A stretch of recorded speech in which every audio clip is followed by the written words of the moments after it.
Freedom, man. That's what it's all about.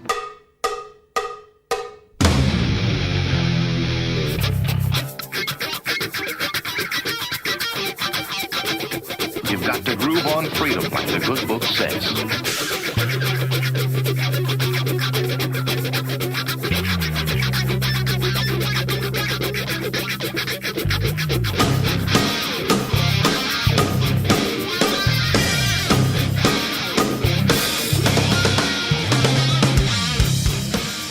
Welcome.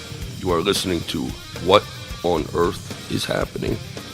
This show will discuss the topics of human consciousness, mind control, natural law, the occult, and all issues that affect the freedom of the people of Earth. What on Earth is Happening will endeavor to shine light upon the darkness of our world and to offer empowering solutions to the problems we face as humanity approaches its critical moment of choice.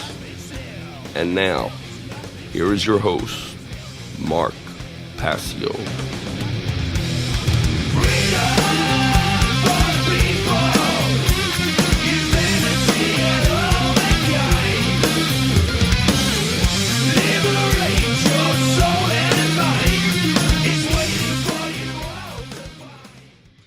Welcome, one and all. You're watching What on Earth is Happening. I'm your host, Mark Passio. My website, whatonearthishappening.com. Ladies and gentlemen, government is slavery. Always has been, is now, always will be. And here on What on Earth is Happening, we are ending slavery one mind at a time. Thank you and welcome today. We have a great show lined up for you. Today is Sunday, February 18th, 2024. This is show number 283 of What on Earth is Happening. And as always, What on Earth is Happening is a show of cumulative information that has prerequisites in knowledge in the earlier episodes. So if you are a new viewer or listener to the show, you should not be watching it from the later episodes. You should instead go back to podcast number 1 and listen and watch in order at your own pace from show number 1 without skipping around. So today I want to thank Will Keller for the great artwork for the show. I'm going to go over some basic housekeeping announcements, and then we'll jump into the topic, which is the unholy feminine, neo-feminine, and the satanic Neo-Feminism and the Satanic Epi-Eugenics Agenda Revisited, Part 5. This is an extended series of revisited information from a presentation that I originally delivered back in 2016. I am now bringing the information back out onto the show in a extended capacity, and we've been doing a mini-series on this topic over the last several weeks, and will continue until I feel that the information is sufficiently covered. So thank you to Will Keller for the art for today. I just would ask if my mic be muted temporarily, please, because I want to communicate something to my producer.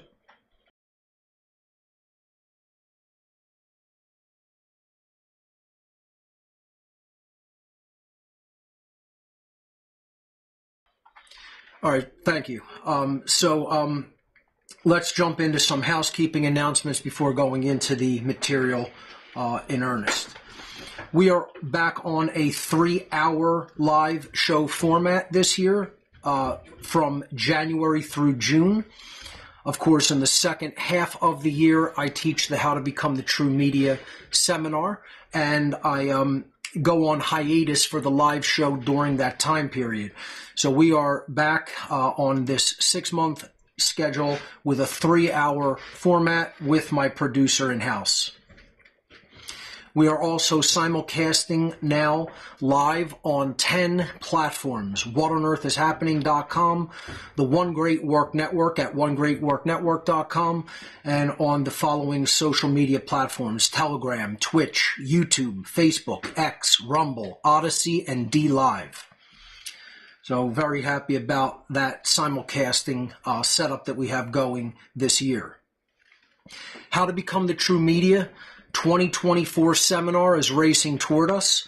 This is an intensive 23-week technology skill set sharing seminar hosted on the Telegram platform every Monday evening from 8 p.m. to 11 p.m. Eastern Time from Monday, July 8th through Monday, December 9th for a total of 23 class sessions.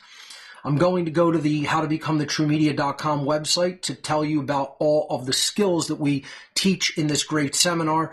There is limited space available. Enrollment is not open yet. It will be opening April 1st. There are 3 months of enrollment from April 1st through the 4th of July. So you have April, May, June, and the first couple of days in July to enroll. I would not wait, because it's very possible that this could be the first year that this seminar completely fills. So again, there is limited space. I'm going to step out of my presentation and just go to the website briefly, because I want to go through the basic curriculum. So here we go. This is the howtobecomethitruemedia.com website. When the enrollment goes live on April 1st, there will be a button at the top and bottom of the site where you can click that button to go to the enrollment page. So it gives you all the information. To enroll, it is a $523.93 private donation. The accepted methods of donation are listed there on the page. Again, when you click the enrollment button, that information will all be repeated on the enrollment page. Enrollment opens April 1st, and these are the seminar, the basic curriculum of this coming seminar. We teach basic operating system skills, so people who may not be very familiar with the very basic tasks of using a computer can become comfortable with them. File systems will be taught, disk formatting, so you can format media to put information on it to give to people. File and folder management, basic organization of files on your computer. Workflow and best practices. We teach that there are many ways of doing the same thing, but we try to identify what's known as best practices, some of the ways that you can do tasks that will save you time and energy. Then we get into word processing and publishing, because without being able to make a simple outline, you're not going to get very far in organizing your thoughts for a presentation or a live stream. But that also comes in handy if you're going to publish a blog, if you're going to write a book, etc. So we teach that. The basics of internet and networking, how to set up a home LAN is taught in the class, a home local area network, so you can send files back and forth between computers on your home network. The basics of the internet, search engines, etc. Searching the web, how to optimize your searches, searching the dark web, how to find things that are not indexed by traditional search engines. Graphic design, because you have to make your content aesthetically appealing. So we teach things like Photoshop, some basic roster graphics and vector graphics, print layouts, things like that. Print publication, if you're going to lay out a book or lay out a flyer, things like that. How to build presentations. I teach the software that I actually use to make all my presentations. And how to go about making that aesthetically pleasing with builds on the slide, with transitions between slides, etc.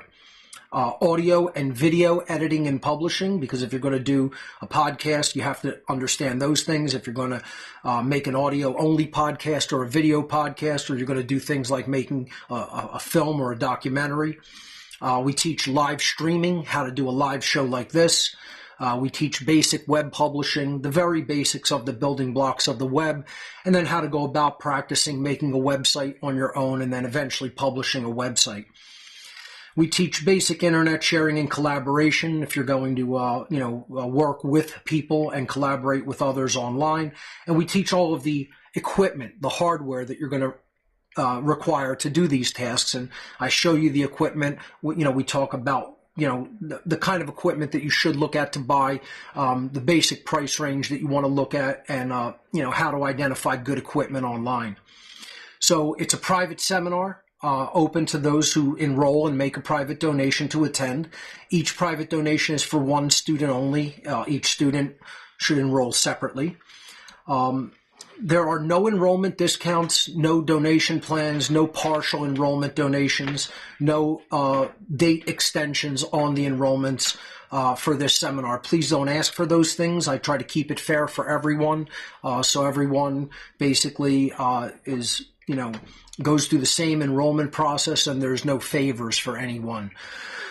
The classes are only live. They will not be recorded for later playback or distribution. That's deliberate. I want it that way. Please don't ask me for recordings. Please don't tell me that I should make this a video seminar that people just pay for.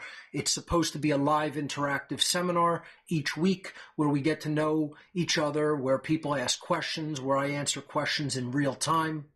So it's not a video seminar, okay? It's a live attendance seminar where you attend virtually over the internet live, and I am in the seminar teaching it in real time and answering questions in real time. So understand that's the purpose. I'm trying to make it an intimate environment. I'm trying to make it a personal environment. It is not just buying videos and watching them. Please understand that and don't ask for it to become that. I have no intention of making the How to Become the True Media seminar that, okay? It is going to be a live teaching seminar online where it's interactive and people can ask questions of me in real time. The only computing requirement is that your computer can run Telegram desktop. I highly recommend Telegram desktop version, not the App Store version of any particular platform's App Store. I think you should go to desktop.telegram.org and download the actual desktop software. And I think you should attend on either a laptop or desktop computer. You should not be attending via a tablet or a phone. You will not get the maximum out of the seminar if you try to attend via a mobile device after you enroll. You should attend on a computer. When enrolling, please enter valid, correct, and up-to-date contact information, for both your email address and phone number, or we will not be able to contact you if there's a problem with your enrollment. And then after you enroll, you will get a PDF telling you how to join our Telegram group for the seminar. Internet enrollment expires July 4th, 2024 at 11:59 p.m. If you want to enroll by personal check or money order, you will be able to send us an email and we'll give you the address to send your check and money order. Those types of donations must be received by July 1st, must be in our hands by July 1st. So please note that deadline if you're going to enroll via check or money order. If people have any questions, they could use that email link at the bottom there. That is the basics of the How to Become the True Media seminar. So, for more information, visit this website right here, howtobecomthetruemedia.com. Let's go back to the housekeeping announcements. The One Great Work Network going strong with over 70 great content creators at onegreatworknetwork.com. Please check out the website. Please check out all the great content up there. Please do support all of the wonderful content creators that comprise the One Great Work Network. They absolutely require and deserve your support. So please support them individually. Don't Tread on Philly meets every second Wednesday for our second Wednesday happy hour, a social meetup for people who are concerned about the loss of human freedom. It takes place the second Wednesday of every month, 6 p.m. to 9 p.m. at The Dive in South Philadelphia. This event is always free to attend. If you want more information, visit don'ttreadonphilly.com or visit the Facebook page, Don't Tread on Philly, and the event calendar is always at that Facebook page.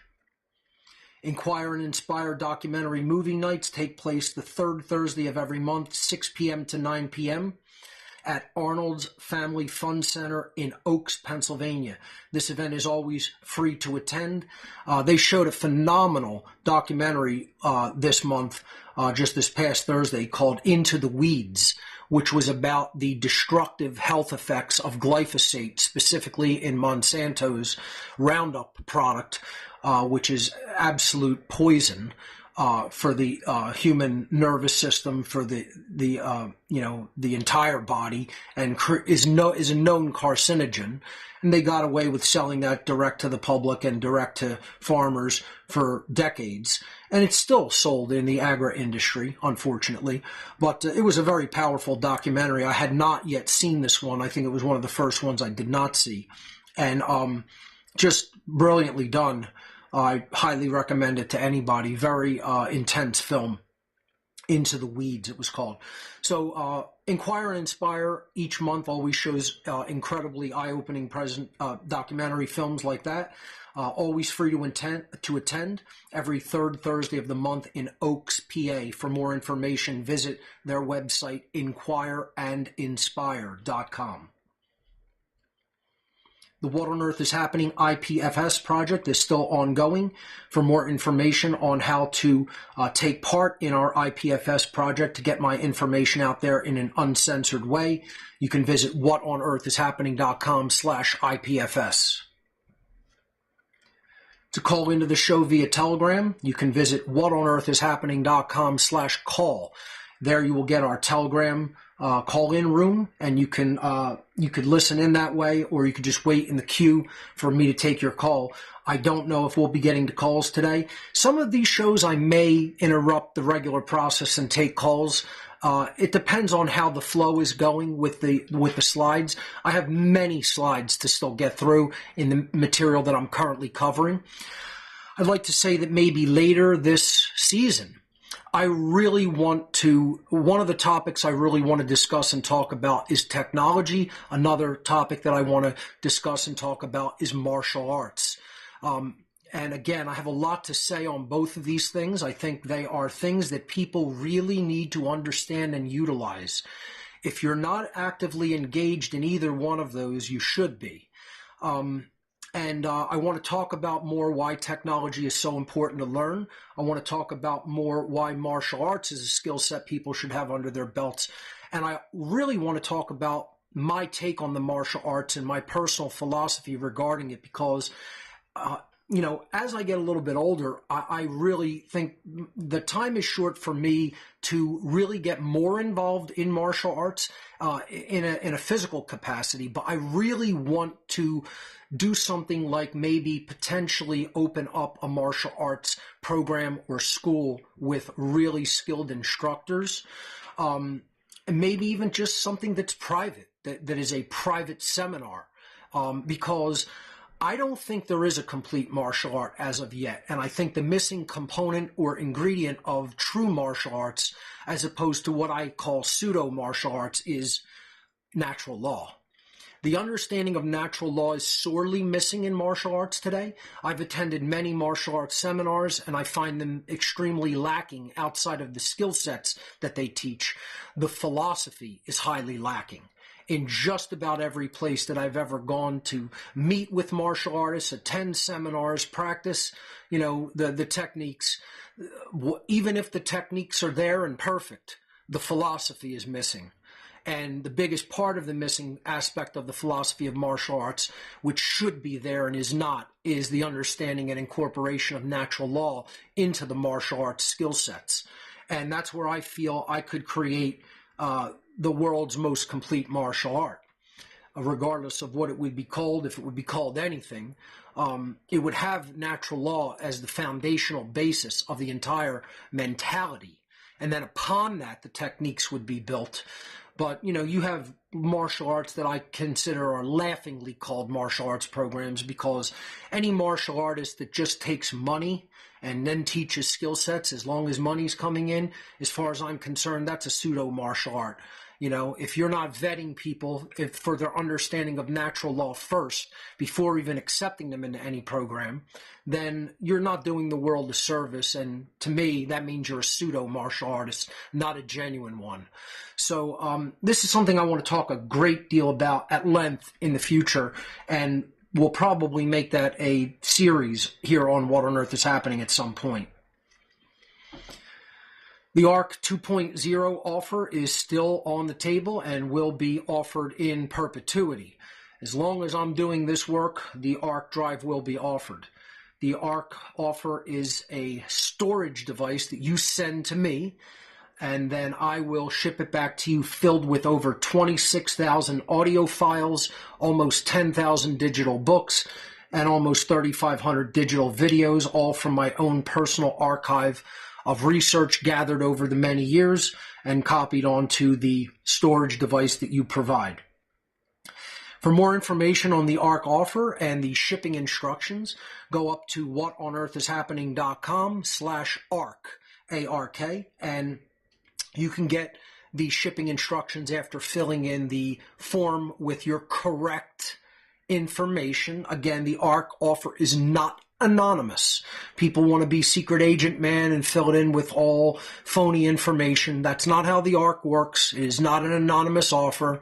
You have to provide your information. So if there's a problem with your device when it arrives here, we need to be able to contact you, so we have to have real and legitimate contact information. If you don't want to provide that, the ARC offer is not for you. It is not an anonymous offer for anonymous cowards.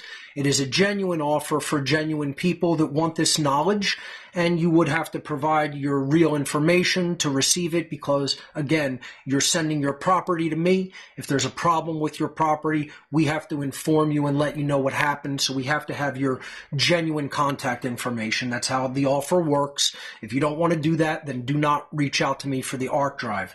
But if you can follow simple basic instructions and, pack things the way I ask for them to be packed, go up to whatonearthishappening.com/ARC, get the ARC and get the whole picture, because you certainly will get the entirety of the picture from the information on the ARC drive.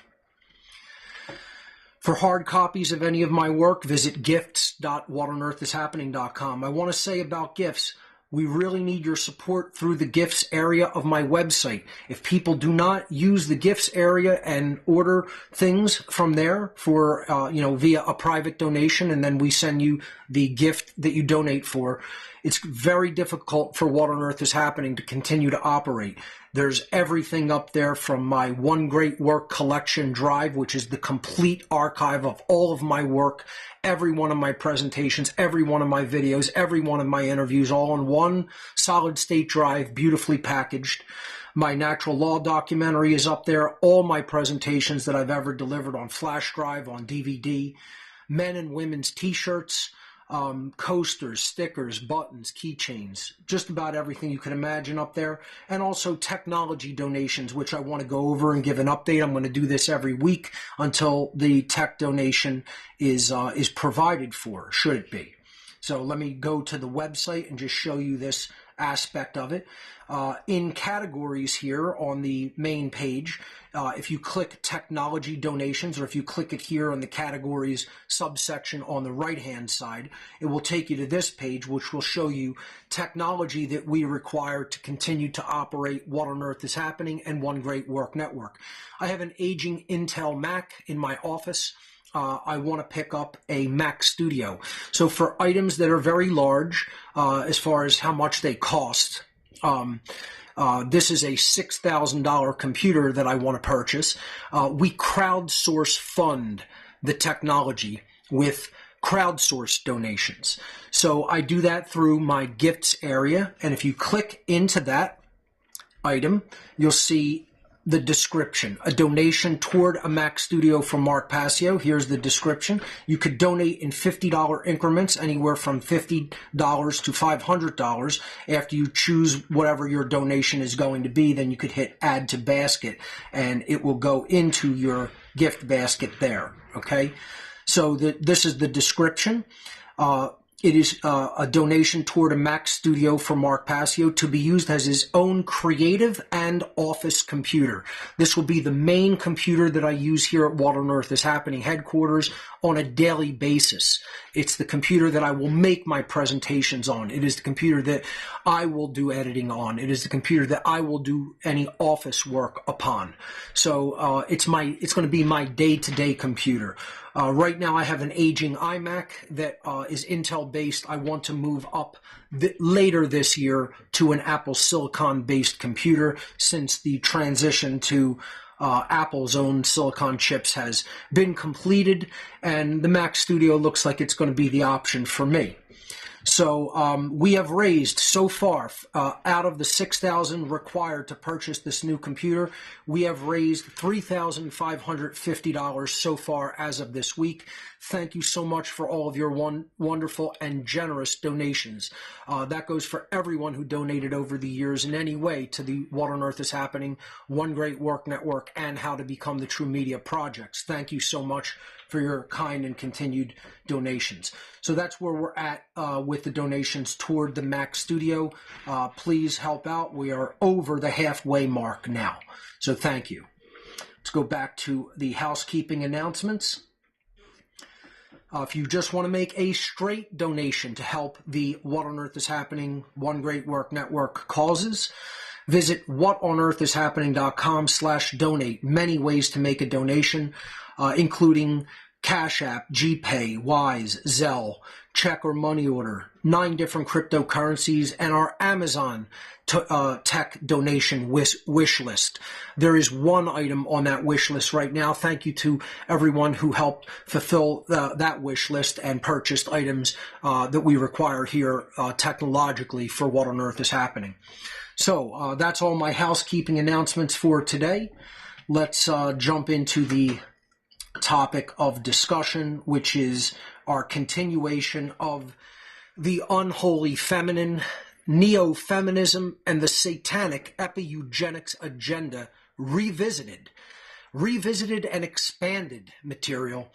This is part 5 of I don't know how many parts, because I've been covering them in depth and slowly at my own pace, to my satisfaction, to the extent that I want to communicate this material.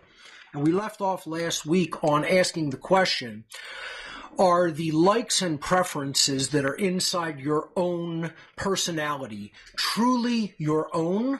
Or were they socially conditioned and over time placed there by people who are deep within the occult apparatus of our world, the occult hierarchy, the social engineering construct that ultimately rules our world?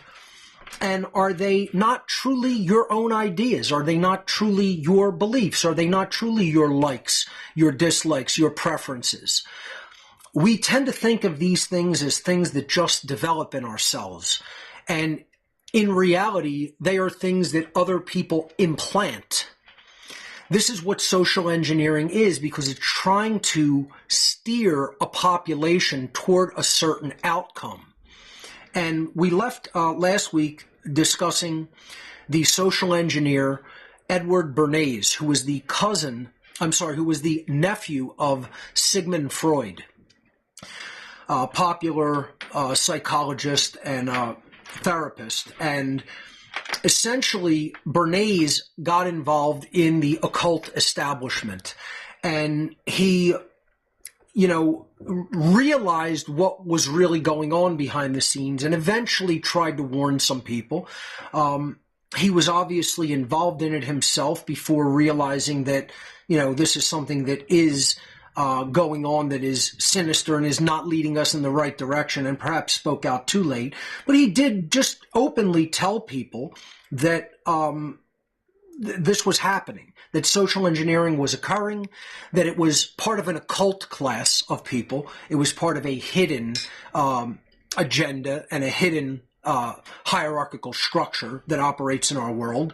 And he was telling people, this is how your governments operate. This is how your whole society operates.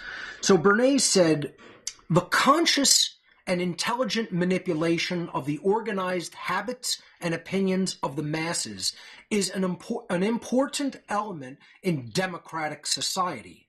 Those who manipulate this unseen mechanism of society, which essentially is saying the word occult definitionally, an unseen mechanism is the occult. That is what it means. It means not readily seen, hidden from sight. He said those who manipulate this unseen mechanism of society constitute an invisible government. Invisible, difficult or impossible to see, occult, hidden. an occult government, which is the true ruling power of our country. This is a guy like myself who was involved in it himself. This isn't him talking through book knowledge. This isn't him saying secondhand information. This is him, like myself, who was a member of these occult organizations, working behind the scenes to subvert human civilization, to implant beliefs, to implant ideologies, to implant likes and dislikes and preferences, and essentially conduct epi-eugenics operations to get people to change in a way that the occult ruling class wants them to change by implanting ideas in their mind without them even consciously understanding that those ideas have been implanted and socially engineered into the populace.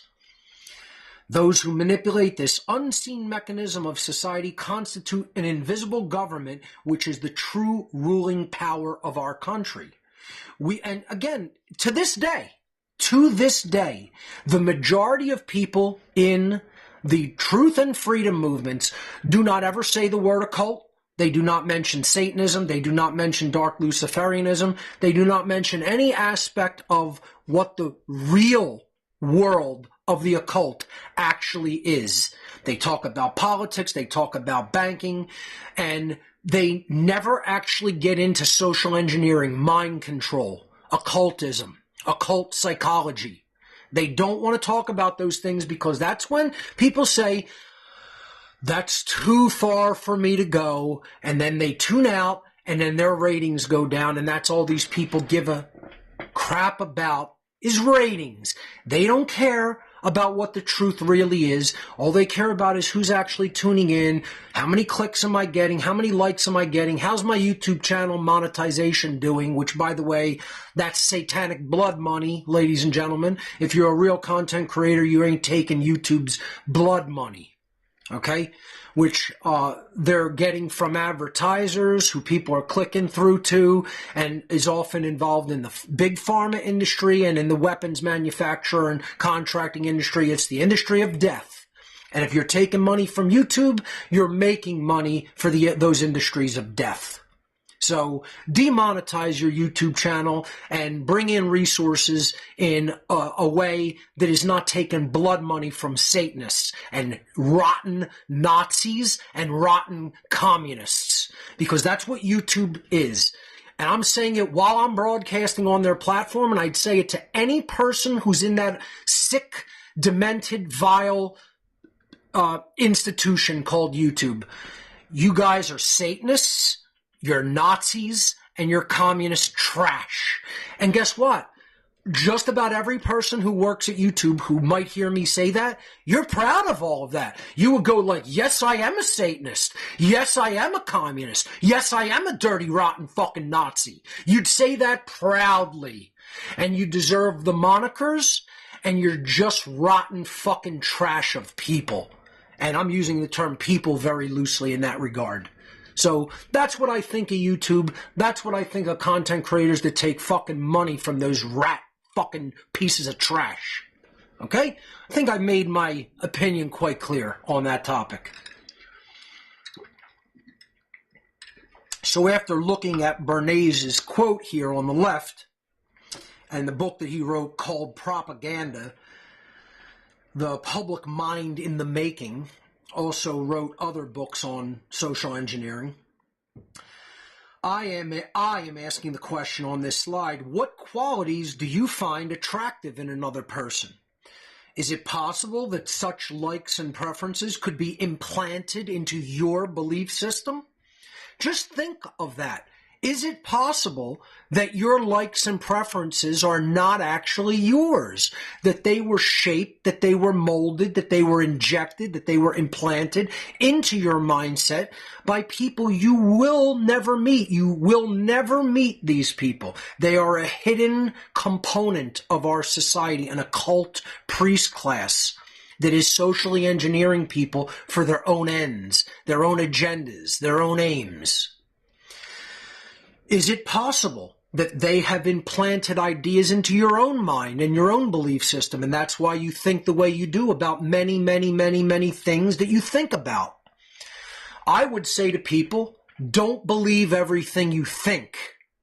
This is the problem, is people formulate their thoughts and belief systems and then latch onto them dogmatically.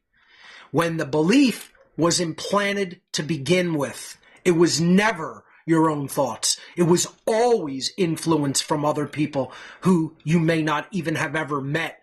And it was carried to you by their media organizations and their influencers. You have to look at who's behind the media, who's behind the influencers, if you want to really get to the occult priest class and the social engineer class of our world. It might surprise and even disturb most people to think that such aspects of their personality may not actually be their own.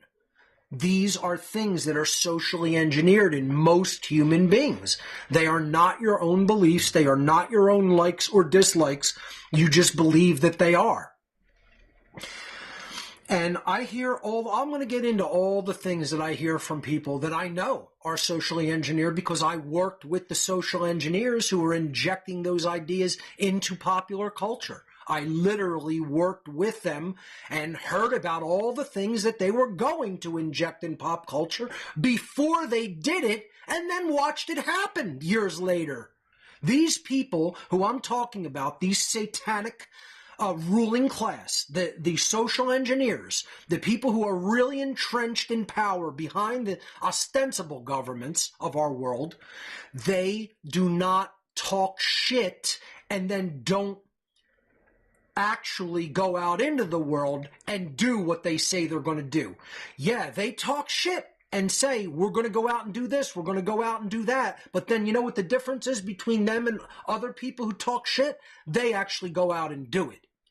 In our movement, if you want to laughingly call it movement, because there's no movement in it, it's not moving anywhere, it's stagnant, it's standing still, it's actually going in the opposite direction that it needs to go, okay? Our laughingly so-called movement for the truth and freedom movements, we talk shit and then don't back up what we say we're going to do in 99.999% of the cases. Because we have people who are essentially, they just want to remain anonymous cowards. They don't want to make any sacrifices. They don't want to spend any resources. They don't want to put any skin in the game. They don't want to organize themselves. They don't want to get themselves strong, first and foremost. Then they don't want to organize with others. We are a shit-talking game, but we're not a very get out there on the field and take action game. You know, that's what our movement is compared to the real satanic social engineers of our world that talk shit and then back it up with action. So, you know, this whole idea anyway that shit talkers don't get things done, believe me, I'm a shit talker and I get a lot done. I do it too. Okay? I'll say what I'm going to do and then I'll go and do it. You know, people say, oh, the big talkers are the ones who don't do nothing and they're cowards. No, it's untrue. It's clear you've never been in any large, potentially violent dynamic. You know, I've seen people who are as mouthy as a child, say 0 words, and will still kick somebody's ass. I've seen completely quiet, silent types that get their ass kicked. I've seen people who are loudmouth motherfuckers that get their ass kicked, and I've seen people who are loudmouth, trash-talking motherfuckers that'll put somebody down in a split second. You don't judge that by how you think people talk, whether they're tough, whether they'll back up their actions, whether they'll actually follow through what they say they're going to do, just by their mouth, just by their words. When it comes time to actually see the action getting done, that's when you'll know whether a shit talker backs it up or whether a silent person backs it up. You know, this idea that, oh, only all the quiet ones are the tough ones and all the shit talkers are the pussies. No, you're wrong. You don't understand how it works. It's always a mixed dynamic when it comes to that. You don't gauge it based on talk. You judge people by their behavior. And by their behavior, I'm telling you, the Satanists get shit done and the truth and freedom movements aren't moving anywhere. Okay? You don't like that? Then do something about it. But it's true anyway. It's true anyway. See, I'm not here to say things that aren't true. I'm here to say things that are true and tough to hear, that are going to really tell you where the dynamic sits, and then possibly motivate you to right action if you're tough enough. If you're a weakling, you should just shut the show off from Jump Street, because I'm not looking for weaklings. I'm looking for tough, strong motherfuckers that are ready to fight, that are ready to get involved in the war for our freedom, that are ready to get on the battlefield, that don't want to just talk shit, that whether they talk shit or they don't talk shit, they're going to take action, and they're going to take right action, and they're going to take willful action. They're going to take strong action. This is the problem with people on our side. They want to hear everything. They want to see things. They want to talk about it. They want to discuss it. They want to have all their little groups and, social movements, etc., get-togethers. But then when it comes to, like, what are you actually going to do to move the ball down the field? Then you hear crickets chirping. Then all the chatter stops. It goes to silent, and you hear the crickets chirping, because this movement doesn't want to really be involved in action. And that's the problem. From day one, I've been telling people action is required. This isn't a social meetup. This isn't a discussion group, okay?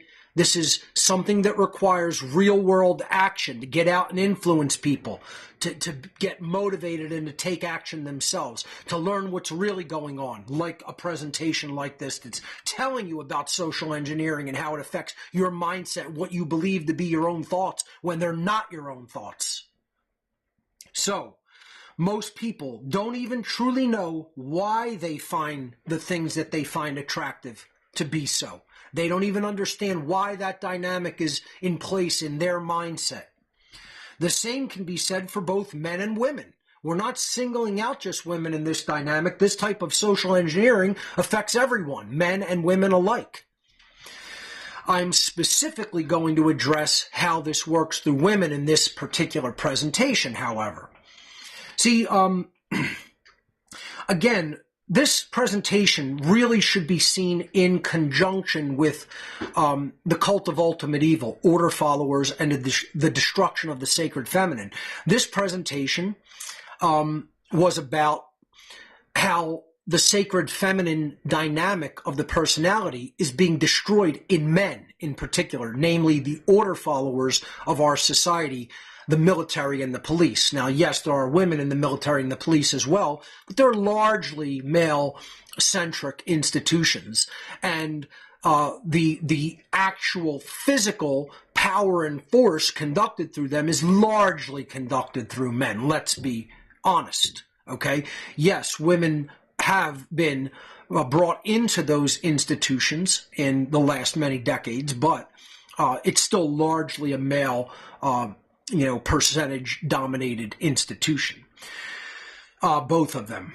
So that presentation focuses on the destruction of the sacred feminine, largely in men. This presentation focuses on the destruction of the sacred feminine, largely in women, and the inculcation into the satanic dynamic of what I call the unholy feminine, the part of the aspect of femininity that is completely out of alignment with the sacred feminine and totally in a state of skewed imbalance toward the left-hand path and toward pure selfishness and even outright evil. So what I'm asking here on this slide is all such attraction simply a natural instinctual dynamic, or can a great portion of it be attributed to cultural programming, to social engineering? See, we tend to think, and I always do, I know I'm going to get flack, I'm going to get blowback, I'm going to get people saying, oh, it's all just biological, Mark. And, that's the exact voice it's communicated in. Every single person that says it, that's what they sound like. Mark, don't you know about Darwin's theories and how we evolved? You're not privy to that knowledge and information? And you don't understand this is thousands upon thousands of years of biological evolution? You clearly haven't read many books. You're clearly a little slow on the uptake. Maybe you got dropped while you were a child, and you really can't hear what I'm telling you. And that's you know what that is? That's an I watch CNN all day long. Even while I'm sleeping, it's still blaring in the background response. Okay? That's what that is. That's once again, that is the I watch CNN all day long, and then even when I'm sleeping, it's blaring in the background response. That is literally how dumb you sound. Okay? No, this is not just a biological so-called evolutionary progression, that people just think that these things are attractive and appealing and they like this and they like that, and that's just how it is. It's not just how it is. It was how it was culturally engineered to be by the powers that be in our world that want it the way that it is. Make no mistake about it. What I'm talking about in this presentation, without any question, is social engineering by the occult priest class. And if you don't understand that, and you just latch on to this dumb fucking Darwinistic idea that, first of all, isn't even borne out and proven by science, it is just a theory that was largely not correct, that had some aspects that were correct in the way it worked, and then the vast bulk of it, the actual heavyweight part of it that really needed to be borne out by the scientific truth of real discovery within the record of the ways that species progress that is proven in the earth, then that bulk of the theory was never really truly proven. It still remains theoretical. It still remains conjectural. It still remains speculative. And people don't want to acknowledge that. Just like they still believe, because they're listening and reading and hearing opinions about and from people who are talking about 150-year-old disproven pseudoscience that was about genes control everything. This is long gone, folks. Nobody who's a genuine thinker and a cutting-edge thinker in the fields of science still believes genes control everything. If you're still in this the whole genetic world is the ultimate truth, and everything's about molecules coming together and dictating how we behave and dictating which characteristics express and dictating how people think and believe and feel and their likes and dislikes, you are paying attention to a century and a half disproven pseudoscience that's been completely debunked and disproven by thousands of scientists publishing thousands and thousands of peer-reviewed articles in thousands of scientific journals, and they're coming on to the understanding, and have been coming on to the understanding for many decades, of how epigenetics works. And this is the problem. You're 150 fucking years behind the curve, little dumb fucking children. Because that's what you are, and that's what you sound like when you go, "But don't you understand? It's all just genes, and it's about thousands of years of genetic evolution over thousands of years of time, and that's why people think and behave the way they think and behave." My impression is getting pretty dead balls on. That is like right on, hitting the bullseye, is what you sound like, and it's sad. It's sad. I'm still going to viciously mock you, but inside I'm crying. Okay? It's really fucking sad. Inside, I see how bad your parents fucked you up. I see how bad your teachers fucked you up. I see how bad the shithead on the TV, on the shit box, the shit talking head on the shit box fucked up your shit for brains head, and how fucked up you are. You really don't really belong walking the street. You belong in a fucking padded fucking room instead of trying to tell people how the world functions. how you think it functions when you're buying into 150-year-old pseudoscience. And you're not privy to the new shit, man. You haven't looked into one new discovery of science in the last century and a half, man. You know? So do me a favor. Stop writing me emails on it. You're wasting your time. You're wasting my fucking time because I got a nice little script button on my bar, my top bar of my email. And when there's an asshole like that, I hit block, boom, puts him in, dumps him into the script. Never hear from you again. Your email is permanently blocked. You can write to me forever. It's deleted on the server end and never reaches me.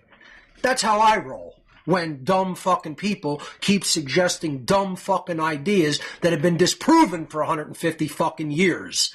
I just block their dumb ass because I don't have time for people who are dumb. You're just dumb, son. You're just dumb. That's all it comes down to. You're dumb. And you're not privy to the new information because you're lazy and you just want to believe something instead of actually research on your own and actually gather all the grammar that you need to gather, go through all that information meticulously with a fine-tooth fucking comb, and then come out the other side with an accurate understanding of what all that data means. That's the real scientific methodology that you don't want to do because you're a lazy bag of shit. All right? And like I said, come and talk to me about it to my face, and I'll tell that to your face. This is where most people are at. They're dumb as dog shit. They don't want to do their own work. They want to just sit back and believe an expert. You know, I'm not going to get into the whole scenario because I'm not ready to yet, and I don't want to make the whole show about that. But I had to deal with some family and just you know, because I told you there's some family issues going on and it's still ongoing. Not to the extent that I had to, you know, not be here today, but we could still use your positive thoughts and energy and prayers. So thank you for all who offered that during this past week. But, you know, without getting into it, without trying to insult anybody, it's very difficult for me to hear the opinions and beliefs of people, even in my own family or extended family, that I realize have not done one iota of work on their own, have not done made one real genuine millisecond of effort to truly determine truth. And I can tell they're just buying everything that they think from the social engineers and the talking heads on mainstream media. And I feel bad for them. I feel exceedingly sad for them because they're essentially completely mind-controlled flesh robots. But it's like when I then have to interact with them because of some responsibilities and things going on, it becomes very hard for me to manage my mouth. And when you're in certain situations, you really can't start a fight. You can't start an argument. It would be so disrespectful that I would see it as an ultimate form of disrespect, even myself. So then in those instances, I say this is not the time nor place, and I do stay silent in the sense that I don't start a fight in the moment. But I just have to put it out there that what family members of my own still think and believe, it's truly awe-inspiring, is all I can say. It's not just sad, it's not just unfucking believable, it's awe-inspiring, the ways that their minds could be manipulated and twisted. And like I said, if the social engineers, the Satanists, the dark occultists who I formerly worked with and then decided to ditch and blow the whistle on because I was not very high up in their organizations, I can only imagine the extent of evil that it goes to. If what I saw and how I perceived it was so dark, negative, totally influential, having total control over humanity as far as the mind and the opinions are concerned, how they've social engineered people. And I recognized by my own saying that was very low level involvement. I'm not saying that I may have been at the very bottom of the pyramid, but not many steps up, let's put it that way, compared to where it goes at the apex of the pyramidal structure of hierarchy and compartmentalization in this satanic structure that exists. I can only imagine the evil that is up at higher levels of it. You know, it would make Yuval Noah Harari look like a Girl Scout selling Girl Scout cookies door to door. Okay? That's where this satanic evil really goes, when you really get up into the highest levels of it. And my own personal involvement, thankfully, did not go to those highest levels, but it went up the pyramid structure a tiny bit, enough for me to say, whoa, this is not what I thought it was. This is extremely serious. This is extremely evil, and I don't want to serve this agenda, you know? So, but when I see what they've done, even to members of my own family, I just want to shake their hands and say, my God, you guys are master strategists. I don't despise and detest them. You know who I despise and detest? The people who they're actually doing this agenda to that help them do it. That's who I was at one point in my life. I was that person who I most vehemently detest today. I stopped being that person, though. That's the difference between me and other jackasses. Right? I stopped being that person and began the journey toward being a good person. And other people just keep going down deeper and deeper and deeper, doubling, tripling, quadrupling down, never admitting that they're duped, never admitting that they're actually serving evil, and keep putting out the same regurgitated, socially engineered ideas and then spitting them toward others.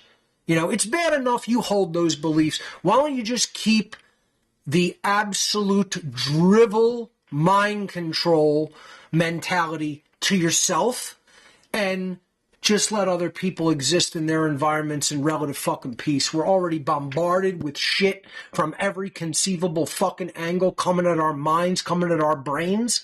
We don't need the flesh golems, the mud golems, the shit golems, talking to the other fucking golems and trying to get them even deeper into the trance.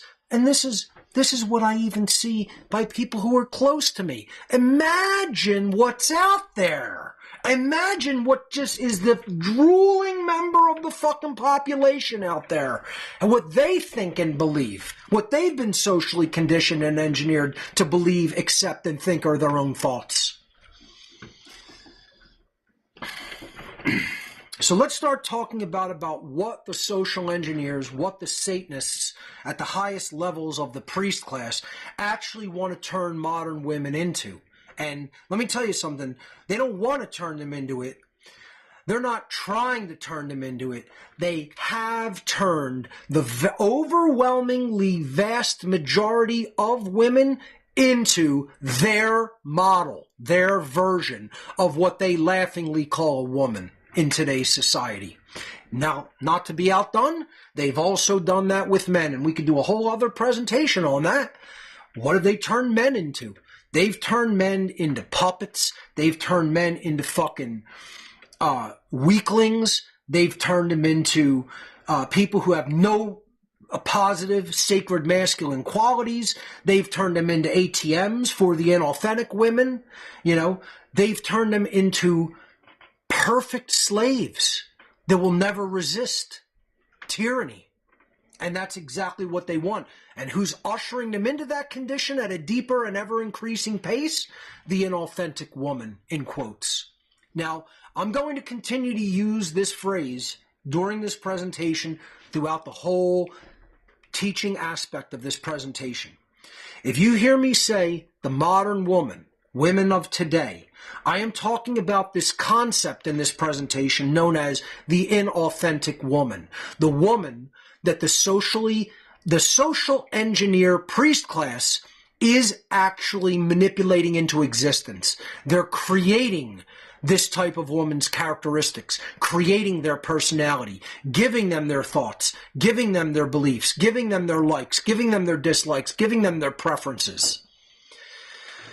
This aspect of society is a completely socially engineered being. They are essentially a flesh robot, a golem. They are a product of the priest class.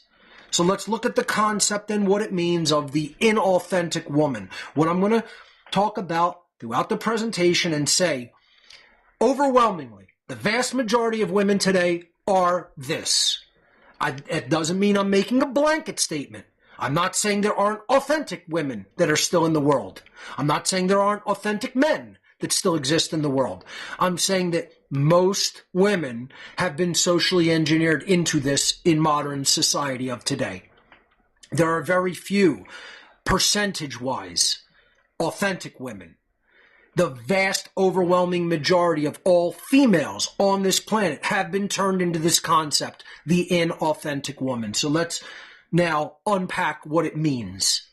The inauthentic woman, or the socially engineered woman, is being, above all else, culturally conditioned to no longer be attracted to any of the qualities of a truly authentic man.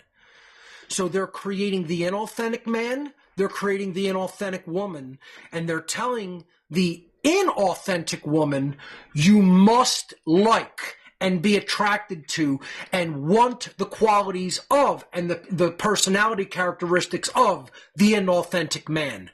And if you ever encounter the genuine, true, authentic, sacred, masculine male being, you are to look at all of those characteristics as diseased, as undesirable, as even toxic, as they, have this term applied.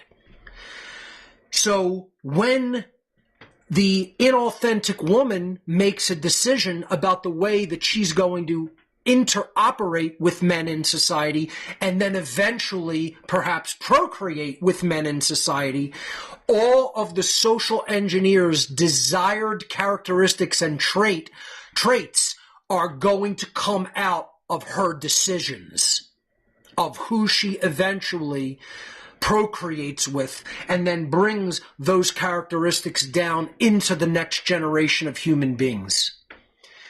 If you cannot see already this strategy, if you cannot see what I am laying out, if you cannot even understand what I just said, this is why I'm trying to take it slow and get you to understand conceptually, week by week in this series, how these social engineers think and operate and what they're trying to do. And people still, to this day, I know, don't understand it. You should go back. You should listen to all the shows again. You should listen to particularly this set of shows again. You should go and watch the presentation that I did the first time and watch it 10 fucking times until you understand it. Watch it until it sinks the fuck in and you get it. Because I've done a phenomenal job of explaining it. Everybody within the sound of my voice should get it. And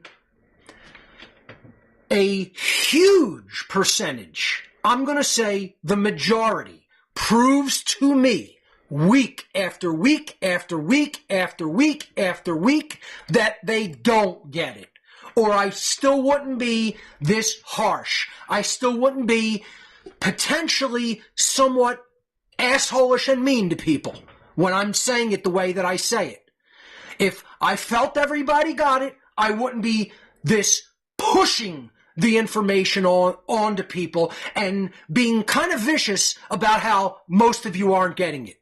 Because I'm telling you, I have a very good, accurate sense of how many people percentage-wise are getting it versus how many are not. And I'm telling you, still the majority don't get it. You're still dumb. You still fucking believe in what you want to believe. You still don't have the fucking grammar under your belt. You still didn't go back and listen from the early podcast so you can understand what all this is and means. You're still not really getting the definitions. And you still believe bullshit that was taught to you by the fucking social engineers and all their fucking media and their bullshit pseudoscience. And you're latched on to all that shit dogmatically like a fucking religionist. And that's why you're hurting yourselves and you're hurting people the fuck around you, because your thoughts are still all fucked up. You're all fucked up in the head, boys. You're all fucked up in the head, little girls. And you need to get your fucking thoughts unfucked. That's why you're not beating these people. That's why you're not making any genuine fucking effort to truly beat this social engineer class. Who the fuck's even talking about them? I listen to fucking podcasts all week long. I listen to fucking videos all fucking week long. I don't hear anybody talking about social engineering. I don't hear them talking about morality. I don't hear them talking about natural law. I don't hear them talking about Satanism. I don't hear them talking about fucking mind control. They're talking about who's going to win the fucking next presidential election. Or where's the price of fucking crypto going? You know, that's what people are fucking talking about. They're not talking about any of the real issues.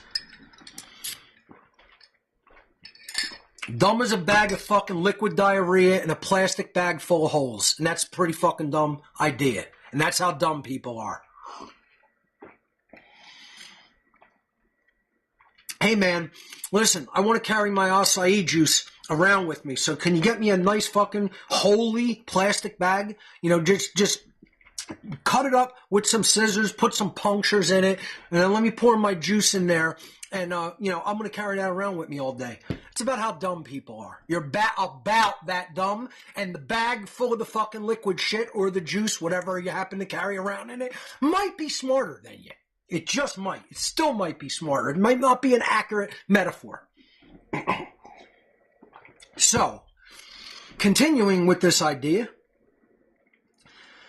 once again, the inauthentic woman, or the socially engineered woman, as I will be referring to them throughout the presentation, is, above all else, culturally conditioned to no longer be attracted to any of the qualities of an authentic man, the genuine man who is no longer operating under the socially engineered belief systems of the satanic ruling class. Such qualities include a high holistic intelligence, not just being able to do left brain transforms with data, okay? Not just having egg-headed left brain pseudo-intelligence. There's plenty of people out there who can crunch numbers with the left brain. There's plenty of people out there who can go and be pseudoscientists. There's plenty of people out there who can go and be fucking engineers or coders or whatever. It doesn't fucking matter if you have left brain intellect if it's divorced from holistic intelligence. If your left brain is divorced of the holistic intelligence of the creative, nurturing, compassionate, heart-based intelligence that the right brain helps to connect you with, you're not holistically intelligent. You're just an intellectual. And more likely than not, either a pseudo-intellectual in pseudoscience, in some type of left brain sphere of activity, you know, that doesn't really put you on to the real, genuine knowledge and information that you need to understand to be free. You're just going to be involved in helping the fucking system do what it wants you to do. I actually went to go see a comedy act in Philly the other night, and somebody who the comedian singled out in the audience was like proud to tell people, I'm a member of the military-industrial complex, and worded it like that. Said he works for a weapons manufacturing firm that makes like missile guidance systems or some shit, and is proud of it, telling the audience like, this is something to be proud of. I make a shit ton of money doing this. And the comedian even told him that's like not something you really should be fucking proud of, you know? And that's where people are still at in our society. I work for the military-industrial complex and I make their weapons for them. And fucking totally fucking proud of it. Imagine. So, such of the qualities of the authentic man that the inauthentic woman is being socially engineered and culturally conditioned to not want to have anything to do with. True holistic intelligence and a high level of holistic intelligence. Most of the inauthentic women of today's society do not want to even be around a truly holistically intelligent male human being. They don't want anything to do with high holistic intelligence. They're the kind of people you actually say something about what's really taking place, and it's like, I don't want to hear about that. Get that the fuck away from me. Go and talk about that elsewhere with other fucking people, but keep all that shit away from me, because I can't be bothered to think about anything like that. That's too heavy. That's too real. And hence, inauthentic. The inauthentic personality doesn't want anything to do with genuine aspects of reality that is really taking place all around us. And I'm correct about this. None of this, ladies and gentlemen, I just want to really highly emphasize, these slides are not conjecture. They're definitive, true conclusions that I have vetted endlessly with the trivia methodology, or I wouldn't put them into a slide and tell them to you. They're not my opinions. These are facts of the matter that are vetted through the Trivium Truth Discovery process that I have in hand and wield excellently. Not just well, I wield it tremendously well. In an excellent capacity, I understand how that process works. I know how to do it. I know how to come to the correct conclusions, and I know how to publish the correct conclusions. This is not my opinion on any of these slides. This presentation contains just about zero conjecture. It's not theoretical. This is fact-based. I am presenting my findings that are true. This is not my opinion. Okay, let's get that clear. I'll let you know when I'm speculating. I'll let you know. This isn't fact-based. This is my opinion. This is where I think it may be going. This is what I think may be going on. Trust me, I'll be definitively honest with you. I will be brutally and so honest you cannot misconstrue if and when it is conjecture versus when I am giving fact-based data.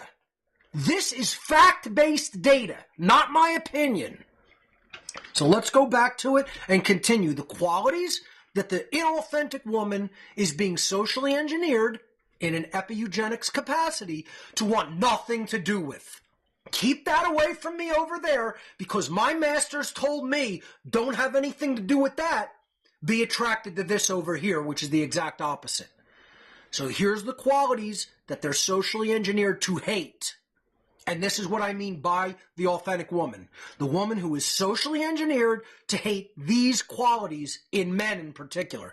In anybody in society, truly. But in particular, to hate these qualities in men.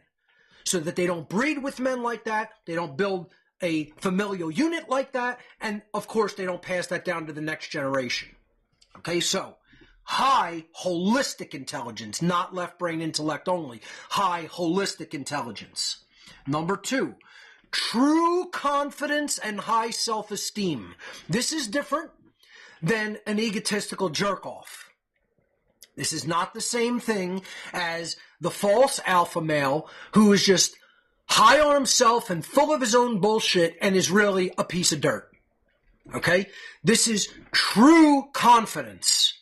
This is being sure of oneself because you know what you know.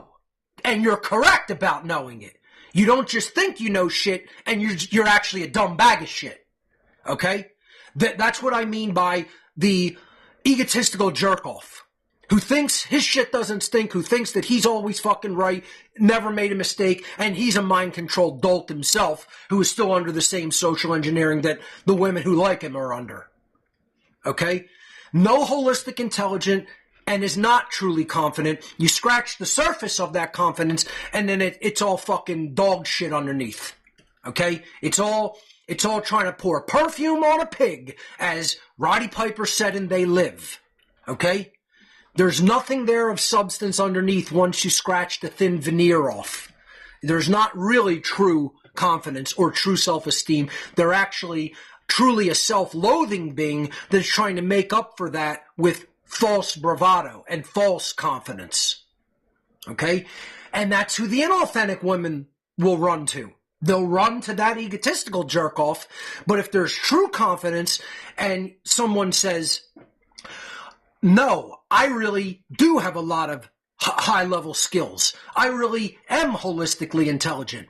And I don't want to be a false, humble fucking person who, like, that society keeps telling you, you gotta be completely humble. Never say you're really smart. Never say you have the answer figured out. Never say that you could really help people by telling them how their thinking is all fucked up and the direction they really should take their mind and their mental energy. Don't ever say that, because that's cocky. That's arrogant. No, it isn't, motherfucker. It's true. If you're genuinely, truly confident, you truly know what you know, you vetted it with the fucking trivium, you know you're not doing harm by putting it out there, you should do that, and you shouldn't be falsely fucking humble about it. Fuck false humility. That's not a virtue. This is New Age bullshit, is what that is, okay? The New Age religion, which came from the fucking Satanist social engineers, told you this is how a real man acts. He says, I just know that I know nothing. And it's always just, you're always just learning and you never come to true knowledge. They're teaching you solipsism, you dumb shit. And you don't ever have any actual real confidence and say, yeah, I know what I'm talking about, and you don't. Because you're trying to provide some provisioning out there for people not to fucking go over the edge of the cliff at 1,000 fucking miles an hour. You want to point the right way out to them and say, I'm confident. Not only am I confident, I know definitively that that's the right way. No. I gotta humble myself. Should I get down on my fucking knees and put myself in a prostrate condition, prostrate pose, and say, I just know that I know nothing? Go fuck yourself with that New Age bullshit. Shove it up your ass. I'm not acting like that. I know what I fucking know. I know that I've fucking come into a place of knowledge. It was hard fought and hard won, and I busted my ass to get there. I'm not gonna fucking humble myself before somebody in some fucking prone position and say, I just know that I know nothing. Go fuck yourself. You do that. You do that, false, humble asshole. You go and fucking beta cuck yourself. You're not gonna pull that shit on somebody who really knows. You're going to pull that shit on a know-nothing dunce. And I'm not a know-nothing dunce. I know quite a bit about quite a bit. And I'm not going to humble myself by saying I don't know it. You don't know it. That's the fucking problem. You don't know what I know. That's the whole nature of the fucking problem. Let's get that straight. Assholes in TV land. Okay? The problem is not what I know. The problem is what you don't fucking know. I told myself I'm going to try to maintain composure. I'm going to try to take it down. I really want to go through the material. And it's very difficult for me not to get brutally upset because of the amount of ignorance I still see and hear. We're not going in the right direction, folks. We're going in the exact opposite direction we need to be going. The amount of colossal ignorance that is out there is shameful. It's fucking shameful. Okay? And we need to do way better. And we need to do way more to teach people the right things. And this is one of the things, I'm telling you, our whole fucking community does not understand. They don't understand how social engineering works. They don't understand how it has been working for decades and decades and decades and fucking millennia. They don't want to understand because it means how badly fucked up our society is. It means how badly fucked up their mind is that they don't want to unfuck. They don't want to do the work to unfuck their minds. They want to just stay in a lazy fucking condition and let it stay that way because it's more comfortable that way to just think the way you've always fucking thought and not realize, oh, your thoughts aren't your fucking own and they've been implanted into your fucking mind by mind controllers, by fucking Satanist fucking priests. By a priest class of Satanism that rules our whole fucking society. To get women to be attracted to qualities that are going to devastate our entire civilization. This priest class is conditioning women to be attracted to qualities in men that are going to devastate our entire society and to be completely revulsed by any of the qualities that might save it. Make no mistake about it, that's the essence and the crux of this agenda that I'm talking about. They're trying to breed all the qualities into men and get women to be attracted to those men so that they can perpetuate them automatically, that'll just make this society to go faster and faster into the fucking toilet bowl of tyranny. And anything that has a potential of saving this fucking society, they want women to look at and say, I think I just threw up in my mouth a little. That's what they want. That's what this priest class wants. Continuing with the list of qualities: high holistic intelligence, true confidence, and true high self-esteem. Being very vocally opinionated. I literally heard a woman say in a sports bar about a month ago, I want a guy who will just keep his mouth closed and let me say whatever my opinions are and won't challenge anything that I say. I literally heard a woman speak that aloud to her girlfriend in a sports pub about a month and a half ago. And I'm gonna give you a lot of anecdotes going out publicly, just socially going out in a regular environment, like a sports pub or going to see a band play or something. And I'm going to tell you all the things because let's just straight say it. I eavesdrop. I eavesdrop on people's conversations. I do it very, very subtly. I do it very, I do it very discriminately. People will not know I'm listening to them, but I have a good side ear, and I pay attention to what people say, and I make mental notes, or sometimes, if it's complex, I actually take my phone out and make a note to then discuss it and talk about it. And a lot of people don't think I do that. They think I don't pay attention to anything. I see everything, okay? I'm a very smart, sly listener because I am here to observe human behavior, and most of all, I'm here to observe human thought processes, to show people where they're at. And I'm telling you, this is everywhere. It's not just in some places. This happened out in the suburbs where it's supposed to be a better dynamic than the city. It doesn't matter where you go. It's the same fucking everywhere because the same social engineering's reaching everybody. So they don't want a vocally opinionated man who is going to actually say what he thinks. Most men shut their fucking mouth and don't even say what they think anymore. Again, the anecdote I was telling you about earlier about me having to stay relatively tight-lipped is because I'm in a public situation that is involving someone who's not well physically. So there are certain environments you're just not going to start a fight. You know, even myself. You know, I have discretion and social intelligence when it comes to when is not the right time to do that.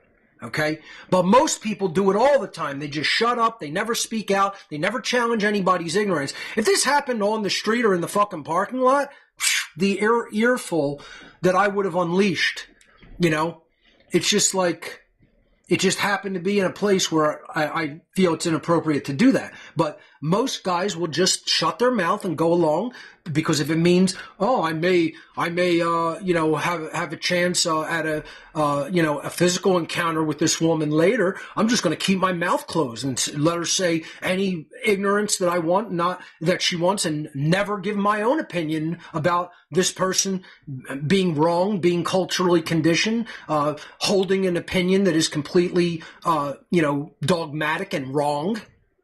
No, they'll just be quiet, you know, just to go along with whatever the scenario is. The next characteristic, having very masculine features and an overall masculine look. This is even seen as something that is not desired or something that is seen as attractive. Especially in big cities today. This isn't as true in rural areas or even suburban areas, but it's extremely true in urban environments, where if you actually look masculine, then that's seen as a negative trait instead of a positive one. You have to actually look feminine to attract the inauthentic woman in those social scenarios. You know, they don't want anybody looking too mannish, because then, God forbid, you're probably the epitome of toxic masculinity, which is a socially engineered bullshit thing to begin with. Not to say that there aren't negative qualities if you don't embody the sacred feminine dynamic and you go too far into the masculine. You can, do things like push people too far, be too overbearing, controlling, etc. And this is what our society is largely based on, regardless of whether men or women are involved in the running of it. I call it the occultocracy. Some people call it an oligarchy. It's more than an oligarchy. Yes, it's a small percentage of people. It's not a matriarchy or a patriarchy. Men and women are in the occultocracy, the occult ruling class, and it's a technocratic occultocracy.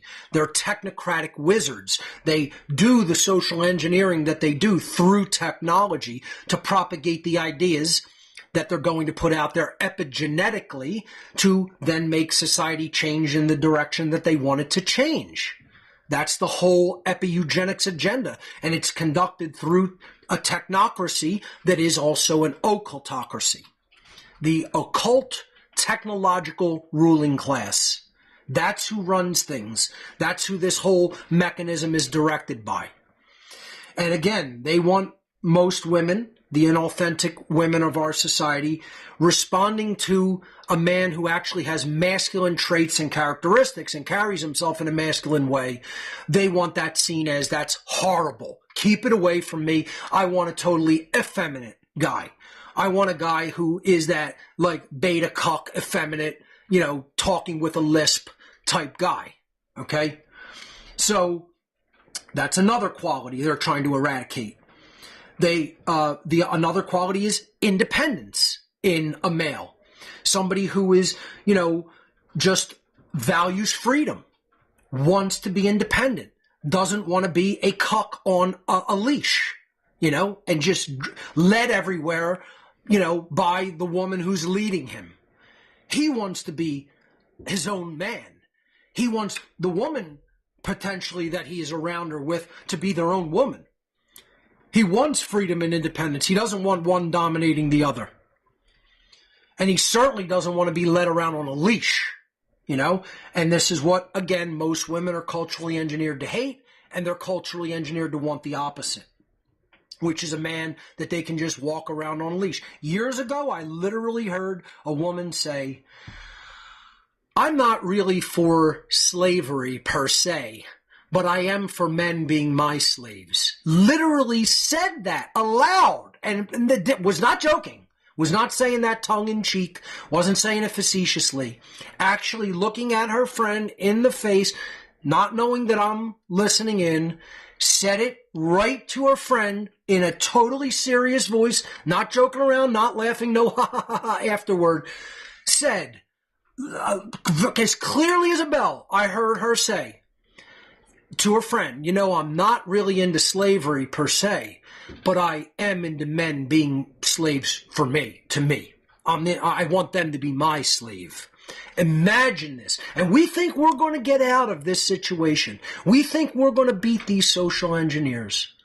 We think we're anywhere close to the place that we need to be as an entire species, mentally, in heart-based intelligence, in behavior and action, in courage and right action. You think we're anywhere even remotely fucking close to beating these Satanists? You gotta be. It's a laughing fucking joke that isn't even that fucking funny, ladies and gentlemen. It's pathetic. It's fucking pathetic.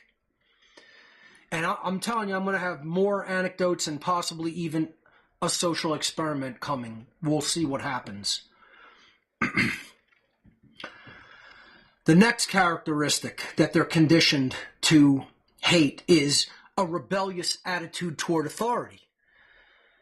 Women want men today who will just go along with anything the government and the media says. They don't want people looking at authority with skepticism or even disdain and saying, nobody's the authority of me. Authority is even an imaginary construct of an idea that doesn't exist in nature and isn't real and certainly isn't morally, justifiable in any way. It's not morally legitimate. No, they want women who want men that'll argue endlessly about their fucking football teams and then get in a fight over that with one of the other dumb fucking slaves arguing over some shit child game. But then, you know, they'll think that's funny and endearing. But then if they talk shit against the government and say they have no right to do anything that they're doing, then all of a sudden there's some fucking terrorist. And we need to stay as far away from them as possible, and they get the hand in the face. You know? They're engineering women to drive society straight into shackles, straight into chains, straight into bondage, straight into tyranny.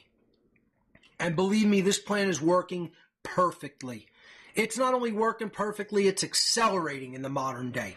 It has accelerated drastically from where it was when I made this presentation in 2016, 8 years ago. 8 years ago, I delivered this presentation. And let me tell you something. The world hasn't learned a fucking goddamn thing from it.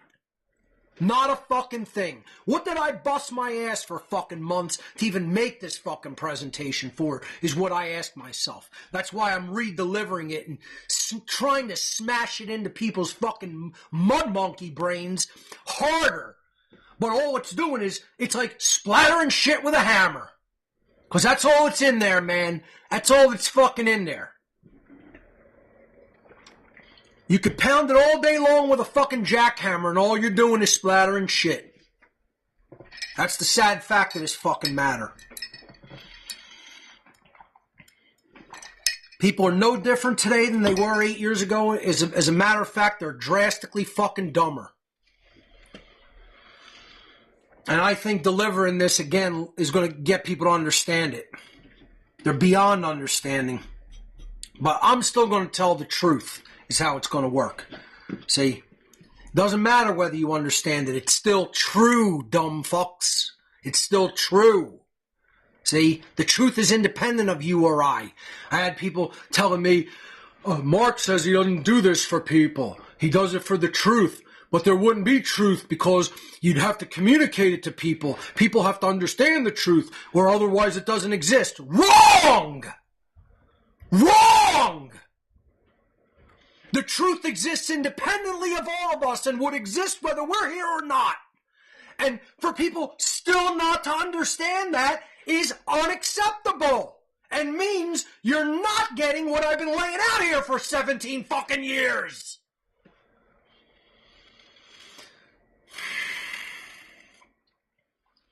Imagine someone saying to me after all these years, you really serve people. You're not really just serving the truth because people have to be present for the truth to exist. You don't understand a motherfucking word I've ever said!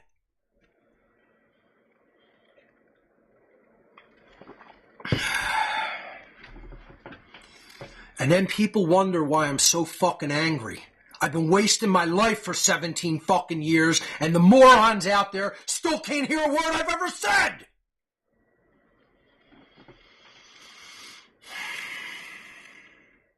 And I'm supposed to be perfectly fucking calm. After all that time in my life, flushed down the shitter!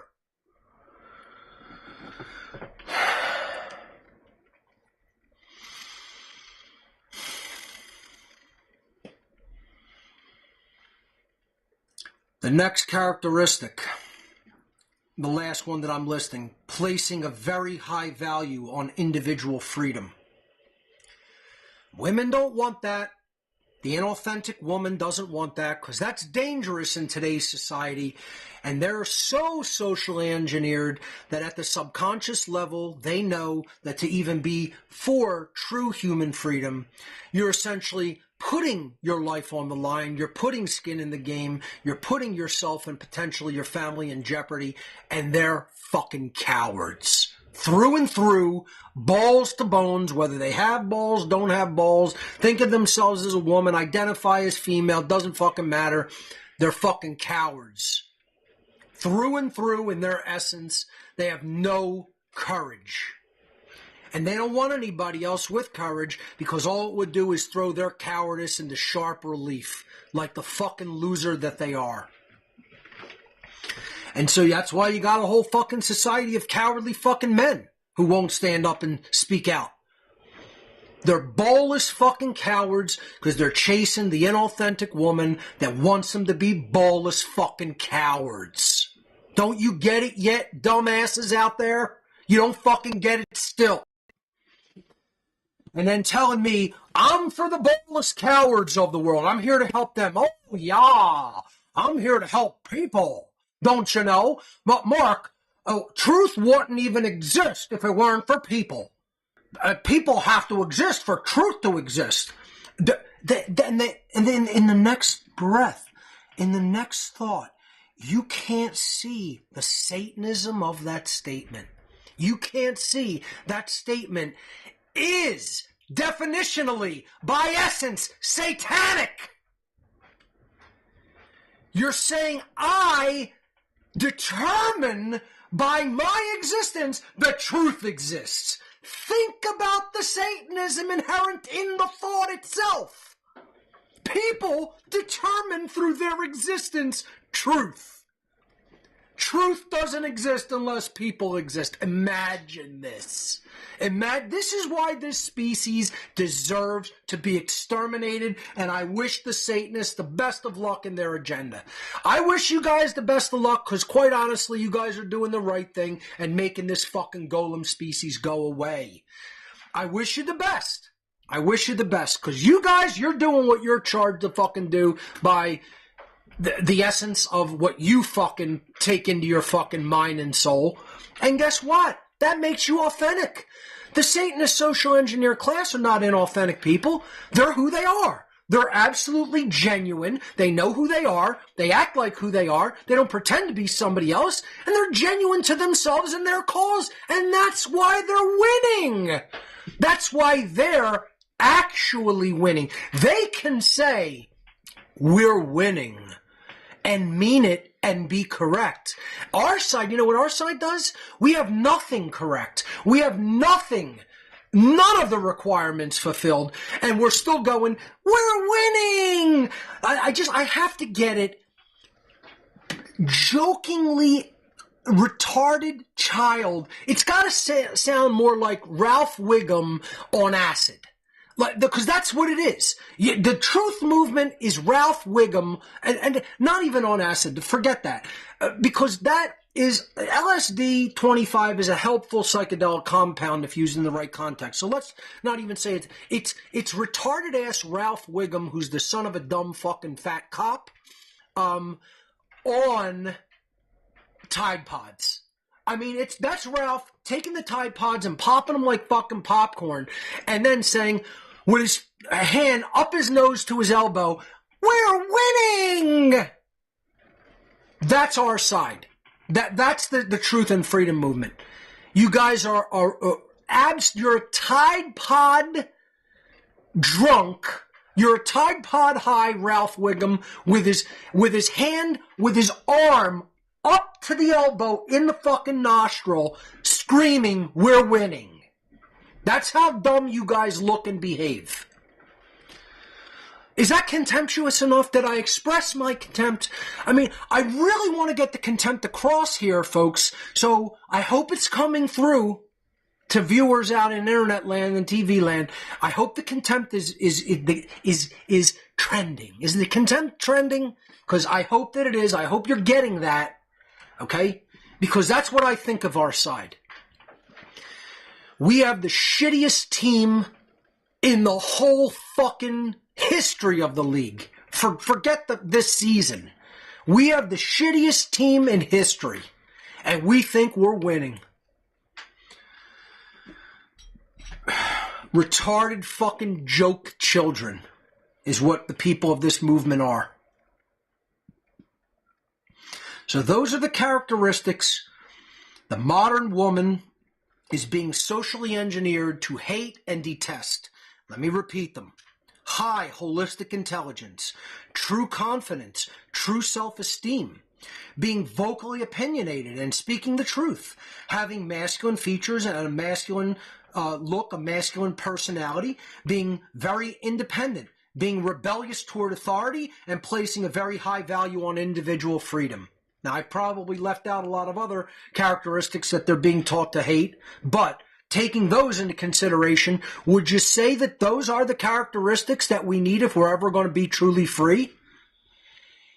And if women are socially engineered to hate those things, then men follow what the women want. They become those characteristics. They display those characteristics. They breed with those women because they're so addicted to the physical aspects and wanting to, have sex and wanting to have children, etc.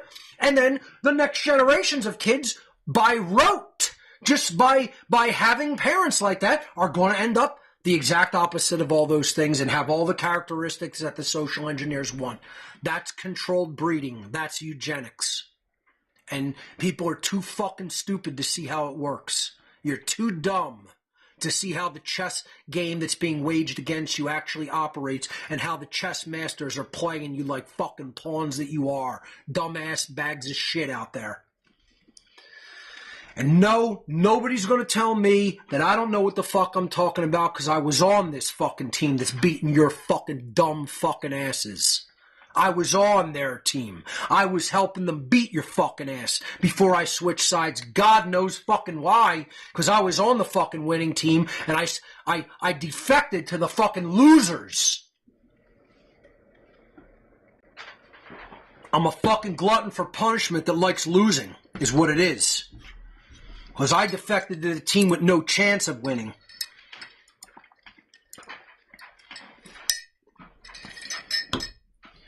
Dumb people will never win. Apathetic people will never win. Cowardly people will never win. People who want to continuously buck nature will never win. Fucking people who are fucking continuously fucking sick and don't want to become well will never win. People who are serving immorality instead of understanding and serving true morality will never win. People addicted to fucking just identifying with relationships instead of truth and saying dumb shit like, if people go away, the truth goes away with it, will never win. It's satanic ideas. That's what you gotta purge from your fucking personality, is Satanism. And man, the people out there, you guys got it in spades. You got it through and through, and you're latched onto it like it's your lifeline, like it's your life's blood. And it's that which is flushing you down the toilet like the piece of fucking shit you are. And that's where you belong.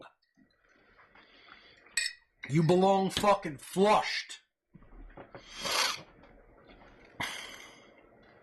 Such traits are, of course, seen as highly dangerous to the goals of the ruling class, the satanic ruling class, who wish especially to see society produce weakened men, since weakened, emasculated men are very unlikely to ever resist the state, while strong, independent men are more likely to resist its control and its manipulation tactics. Do you get it?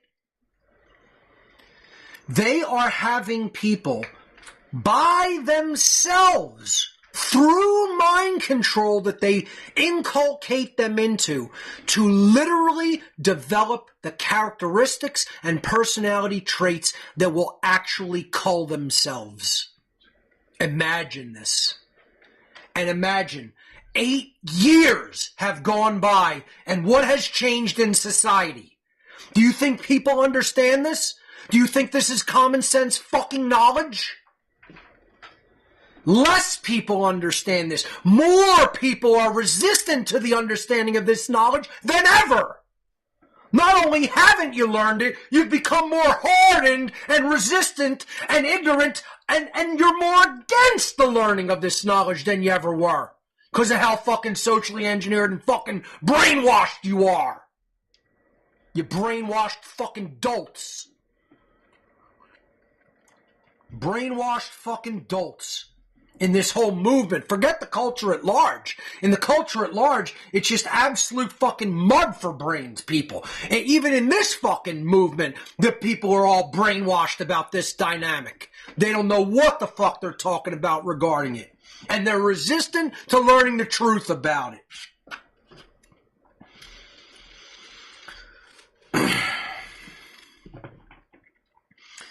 Let's look at the qualities of the authentic human versus the inauthentic human. So I've made a simple chart about this.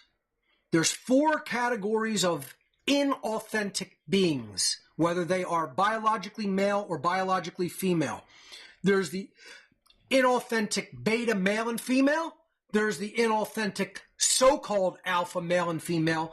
And then there's the true or authentic or true alpha, or what I call spiritual alpha, male and female. Okay? So we're looking at the top row is all female sex or female physical gender. The bottom row is all male sex or male physical gender. The first 2 categories are the 2 inauthentic categories. The last category in green is the authentic category. Okay? The inauthentic beta so-called female. I'm putting female in quotes because it's the inauthentic female. The one that the socially engineered, that the social engineer class, the satanic ruling class, actually conditioned to be that way. The inauthentic beta female is conditioned to submit to the dominator type alpha male, all in quotes. They're not the real alphas. They're not the real males. They're completely false. So this is the traditional sort of beta mousy woman just following along with the bad boy alpha male, okay? Being quiet, being the more submissive wife, the submissive girlfriend, and they're looking for that dominator type. Okay, that traditional feminists saw as the male dominator member of the patriarchy. They're looking for that guy to tell them what to do, tell them how to behave, tell them how to dress, tell them how to act, tell them when and where to be, up their ass all day, putting a leash on them because they're so fucking insecure in their own masculinity. This is genuinely the fucking guy who wants to overcompensate for all of his inadequacies, because he doesn't have the real, true characteristics of a real masculine figure. Okay? So the inauthentic beta female is conditioned to submit. So we're in the top left column here, the top row, all the way to the left. The inauthentic beta female is conditioned to submit to the dominator type alpha male. Now, he would be diagonally across from that, okay? So down at a diagonal, the inauthentic alpha male. We'll get to that, okay? But let's look at the inauthentic alpha female, okay? Conditioned to desire the dominator type alpha male or to control the submissive beta male, okay? So the inauthentic beta on the upper left wants the center bottom, the inauthentic alpha male. In the upper middle box, the inauthentic alpha female wants either one of the inauthentic males at the bottom. If they're still in a desire to be controlled, but still be presented as alpha female qualities or characteristics in this mind-controlled condition, this socially engineered state that we're talking about, of all inauthentic beings are in, whether they be male or female, she either wants to be dominated by the alpha male or to dominate the inauthentic beta male, okay? So she wants one of the inauthentic male types to either dominate or be dominated by. So then at the bottom, the first bottom red block, the inauthentic beta male, is conditioned to submit to dominator type alpha female in quotes. Okay, that would be diagonally up from there. Okay, you would go diagonally upward to inauthentic alpha female. This is what the inauthentic beta male of our socially conditioned society wants to gravitate toward, because the women who are looking for a beta cuck to control will gravitate toward these type of guys. And those type of guys are all too glad to give them that control, as long as they could be around them, as long as they could potentially have physical encounters with them, whatever, be seen with them. You know, they have no real true self-esteem, no true confidence, and they just want, you know, to tag along. And often, I'll tell you what they actually call them. You can go and look it up. They call them simps, and they call them their purse. Literally call them that in women's forums. And I've heard women say it in person. Where's the purse? And she's talking about a guy who they're just out with, who's paying for everything. That's it. You know? And the other term that they call them on social media is simps. You're simping for them. You're their simpleton. You're going to sympathize with everything they say and shut up and just let them speak their opinion. Never contradict them. Never do anything to voice your own actual opinion.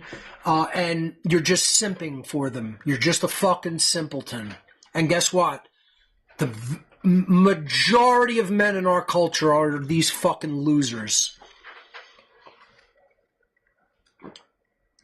Don't have an opinion of their own, don't know a fucking thing on their own, only worried about the latest sports ball shit game on the fucking shit box.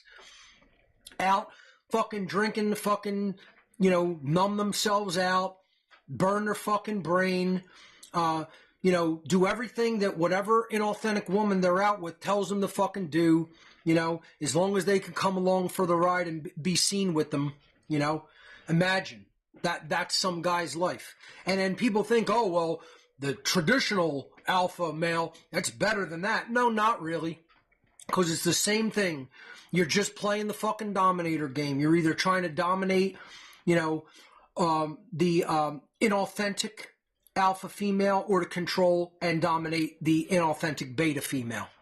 Still playing the control game, still doesn't have any real holistic intelligence, still doesn't have any real self-esteem or real confidence, and all they're out to do is control, you know, and be seen as some fucking macho bravado type, you know, that you don't know a fucking thing, you're not genuine, you're just a jerk-off, that's all. You're just a Satanist. You're a de facto Satanist. So the middle column here is really the de facto Satanists.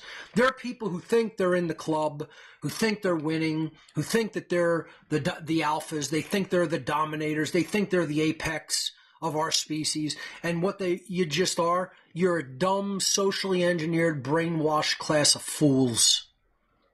Thinking that fucking dominating people is the way that you prove that you're superior somehow, when you're actually just a smacked fucking ass clown. That's all. Nothing but that, and never probably will be anything but that. You'll probably die in that condition like the fucking garbage ape that you are. Because that's what these people are. They're fucking monkeys made of sewage. That's all they are, and that's all they'll ever be. As a matter of fact, all four of those red blocks, that's all you guys fucking are. Because if you could arguably see it as even worse to be the beta cucks in human relationships and want to be dominated by other people, want to be fucking towed around by the fucking neck on a leash. When the real answer is you shouldn't be playing the fucking control game, because the control game puts both parties into slavery and bondage and hell. And people still haven't figured that the fuck out yet because they're too dumb to figure it out.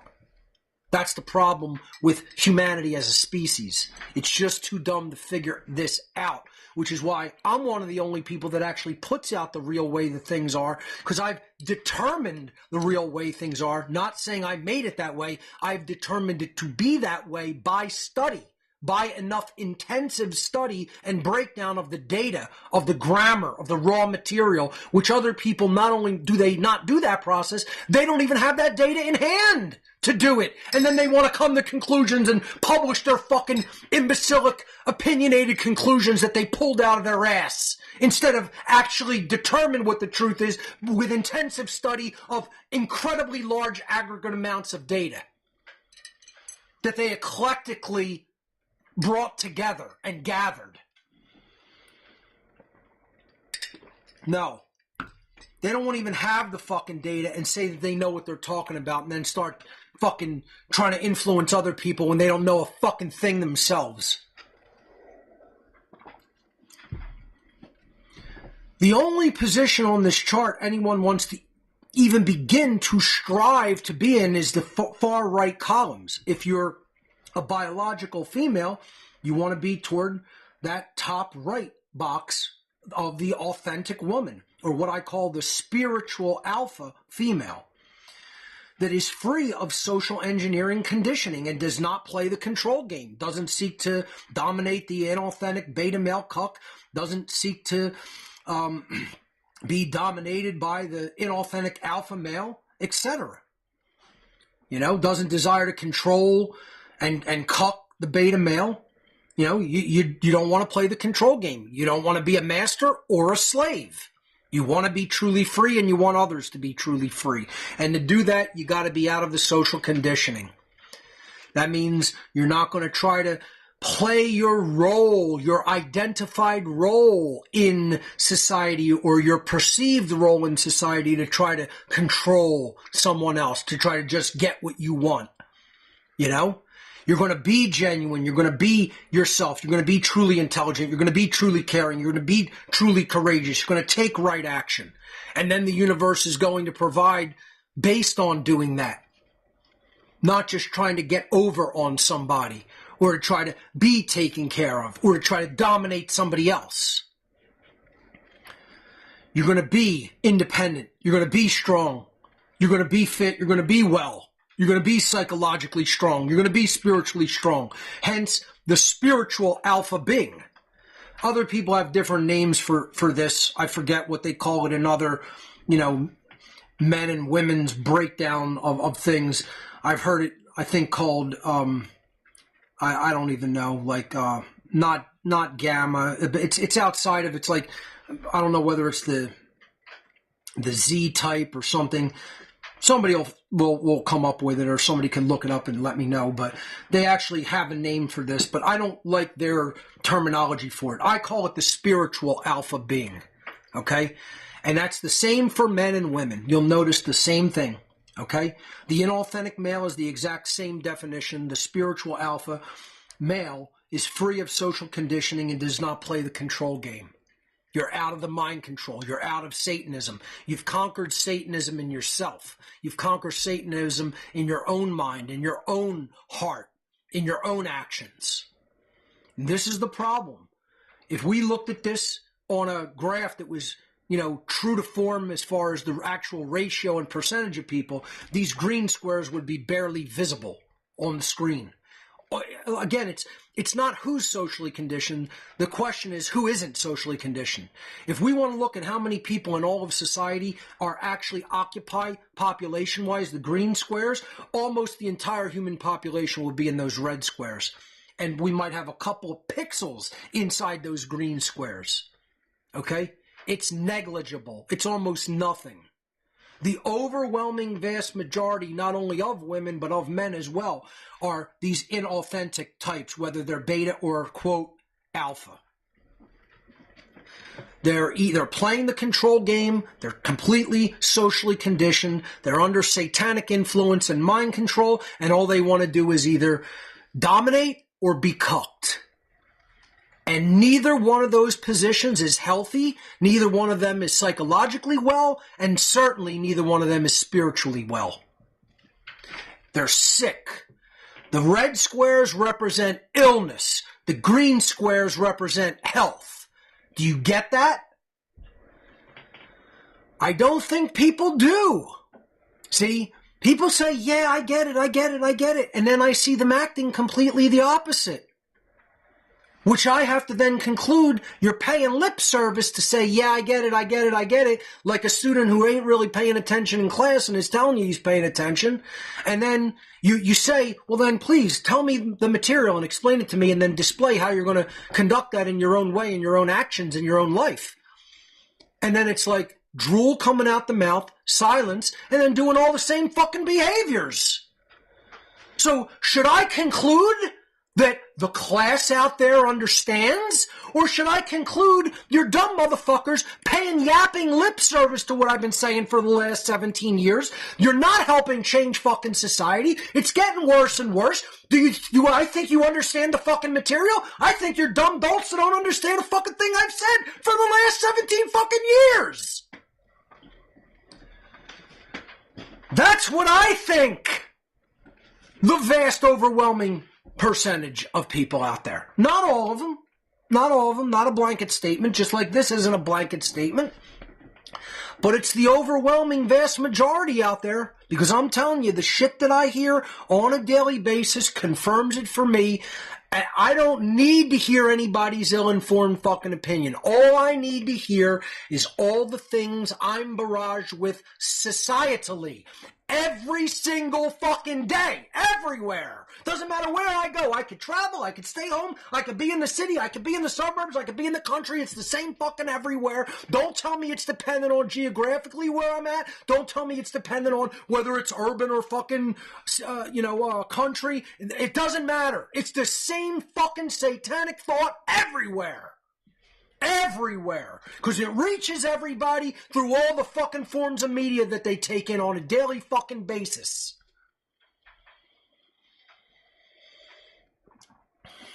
I know how to come to accurate conclusions about where human consciousness is at. It's one of my fortes. I'm an expert in that. That's all I do, is study the dynamic of consciousness. And I know it well. I know it like the sun's coming up in the fucking morning tomorrow on the eastern horizon. And I'm telling you, the vast majority of people have no fucking clue how this social engineering program works. They can't see it because they're not even close to being outside of it. They're completely ensconced within it, so much that they can't see the prison walls.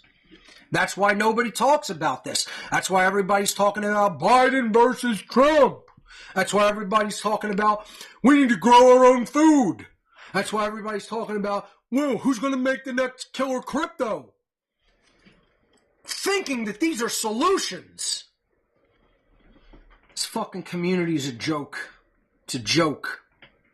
It's a joke, and the joke's on fucking you. Let's look at how some of the programming dynamics that are specifically directed against women work in this programmed culture. The first that really goes to work upon the young, impressionable minds of the youth of particularly females is called princess programming. And a lot of other researchers have done a lot of research into this. They want to get the kids into a satanic mindset when they're in what is known as the formative years. Once again, the other thing that drives me absolutely crazy is when I hear people open their mouth and a fire hose of liquid shit comes out of it when they talk about what they laughingly believe human nature is to be. And I don't know how many more fucking times I need to go over it again and again and again and again and again and again and again. And it will be coming up later in this presentation. And I'll tell you what, when I get to that slide, I think I'm going to beat mercilessly. I'm going to do it now, and then I'm going to do it again when that slide comes up later in the presentation. I am going to unmercifully barrage the audience with... I'm probably going to just rant for at least an hour and a half on that one slide when it comes to what is human nature. Because if you don't understand yet that that is a crux, it is a linchpin, it is a absolute vital determining factor of all of my work. If you haven't gotten that yet, I don't know what is ever going to beat it into your dumb monkey brain. If you still believe one way or another that human nature is either naturally good or naturally bad, you're an enemy of mine. You're an enemy. I'm going to just come out and say it just like that. If you believe human nature is good, you're my enemy. You are an enemy to me and my work. And infinitely worse than being an enemy to me is being an enemy to my work. Because being an enemy of my work means you're an enemy of all natural law, and that means that you stand against the Creator. And if you believe human nature is evil, you are an enemy of me, you are an enemy of my work, and you are an enemy of natural law. Okay? So if you believe either one of those things, you are my mortal enemy. Let's just say it that strongly.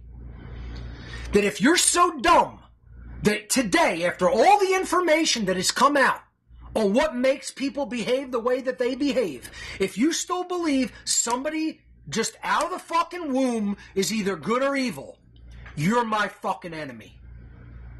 That's how dumb you are.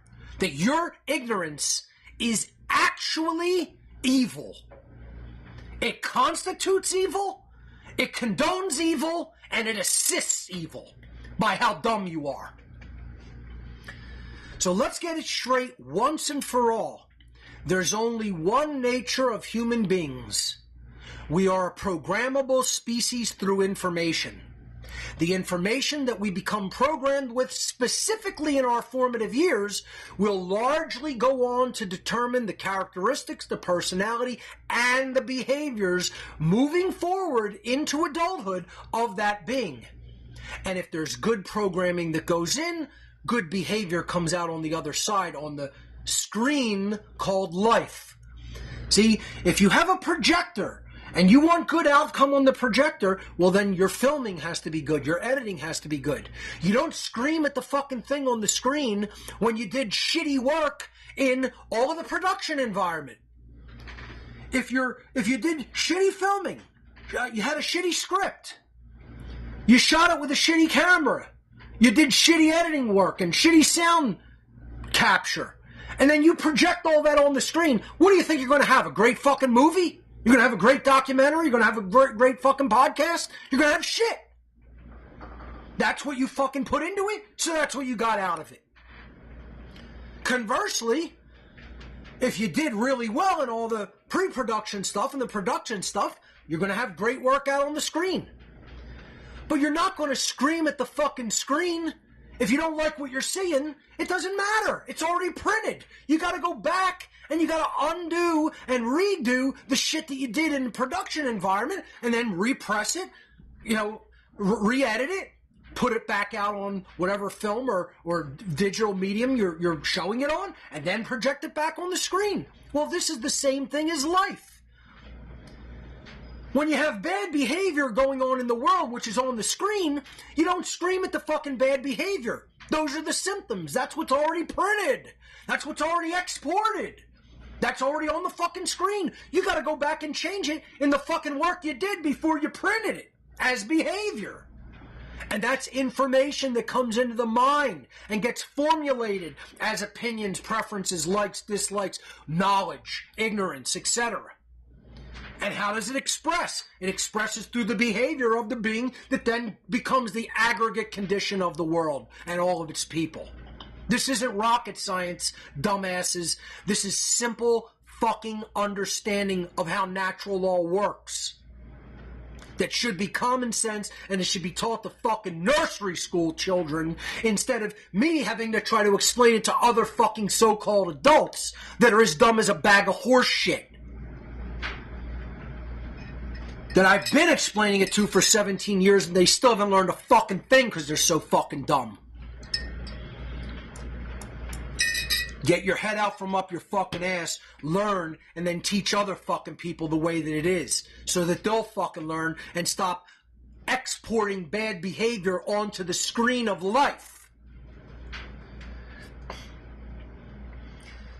The most important part of the programmable state is the first 6.5 to 7 years of a child's development, which is called the formative years. The formative years. The word format, which is what you do to a hard drive or a solid state drive before you start putting information into it, that then determines the quality of what's on the drive, what might be going on the screen, what might be going out to the internet, what might be going out to the fucking printer, is going to be determined by the file system that you lay down into the storage device with the format.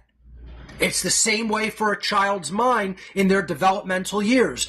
That is their format. Going on to the hard drive that is the brain, the mind, the psyche of the child, that then information's going to come in, and in the formative years, the child's in a hypnagogic state, which is a state in brain patterns that is in between a full waking and thinking and cognitive and analytical state versus a sleeping and dreamlike state, or how the subconscious mind works. So you're floating in between those states in brainwave patterns. It's called a hypnagogic state. And you can't really filter information in that state. So whatever goes in during that critical time period, the formative years from birth through approximately 7 years of age, it's critical. It's a critical developmental time period for a child's mind, because they're incapable of truly filtering the information. They take it all in and it sits there on the hard drive. And they're unable to do logical transforms with the mind until the brain develops after 7 years all the way through adulthood. That's why it's very important not to put shit into the mind during the formative years. It's important not to put Satanism into the mind during the formative years. It's important not to put ugly, sick, satanic fucking programming into the mind in the child's formative first 7 years of life. Because if you do, then you're going to be digging yourself out of a fucking hole for the rest of your adult life. You're going to be in the negative state. Not only are you going to be at ground level, you're going to be in a fucking hole that you got to dig yourself the fuck out of for the rest of your life, probably. And let me just say this, folks, as a tangent and an aside. Everybody should just shut the fuck up about what you think about my fucking anger. I'm tired of hearing it. I'm just going to just say that now because it popped into my mind. And when people say, Mark's angry because of this, or because of this, or because of this, and he became a different person after this or that, you don't know a fucking thing about me, motherfucker. Stop talking your ignoramus shit. You don't know why I feel the way I do? Don't psychoanalyze me. You're horrible at it. Don't quit your fucking shitty ass fucking day job as a fucking lumberjack or a fucking pipe cleaner or whatever the fuck you do. Don't quit your fucking day job. Keep your fucking day job. You're far better at that than psychoanalysis. You wouldn't be a fucking good psychiatrist. You wouldn't be a fucking good psychologist.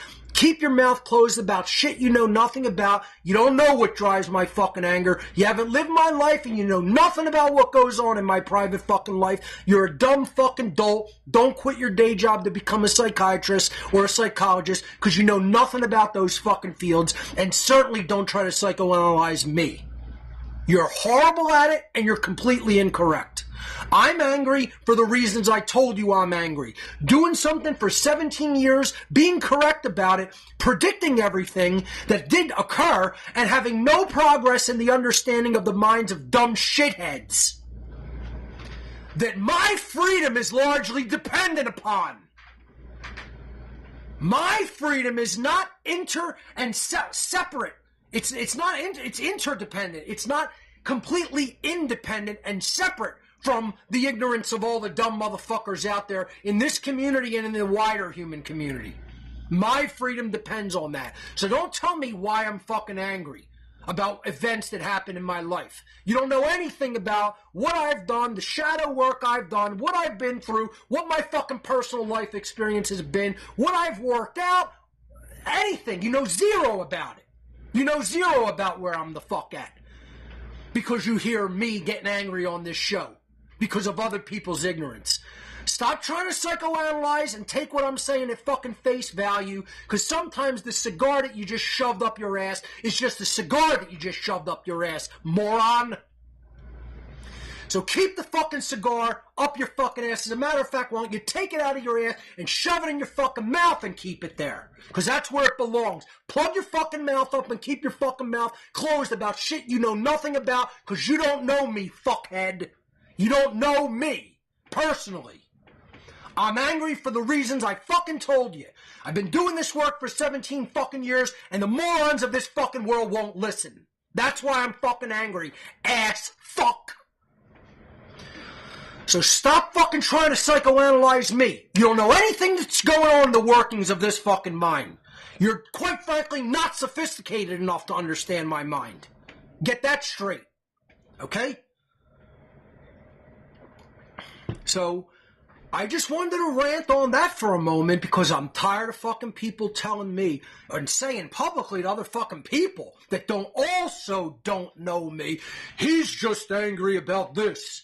No, jerk off. I'm telling you the reason that I'm fucking angry. I've had enough of other people's ignorance, and I've busted my fucking ass for 17 fucking years to bring people the correct information, and they don't want to hear it because their dumb, know-nothing fucking selves think that they know better than all my years of fucking research. You think you're smarter and you know better, and you're a dumb fucking dolt that doesn't know a fucking thing because you haven't even taken in a fucking thing, and you want to have an opinion on it. You're a dumb know-nothing who wants to have a fucking opinion, and your opinion is ill-read and uninformed. And I'm not going to listen to bullshit when I know what the fuck I'm talking about because I was working with these social engineers. I don't know it from book knowledge, I know it from personal fucking experience. So don't tell me why I'm angry. I'm telling you why I'm angry. And I have every right to be for what I've done. And I also want to qualify. I should not have said that this is a completely thankless job. That's untrue. Okay? I'm going to go back and take that back and apologize for that. Many people thank me for the work that I do. There's much thanks involved in this job. There's much gratitude involved in what I do. I should not have said that. It comes across as that I don't appreciate the thanks that I have gotten and the very generous gifts and donations that I've gotten over the years. I am thankful for that, and I do appreciate that. And there are some people who are very thankful for what I have done on this show and in all of my work. So it was not a correct and blanket sounding statement that I said when I said this work is thankless. It is in the overall change that I see in society, it is completely ungratifying. Okay? We have not changed as a society, as a species. And we're nowhere near that change. We're so far away from it, it's a laughing stock fucking joke. And I'm serious when I say that. And I do mean that.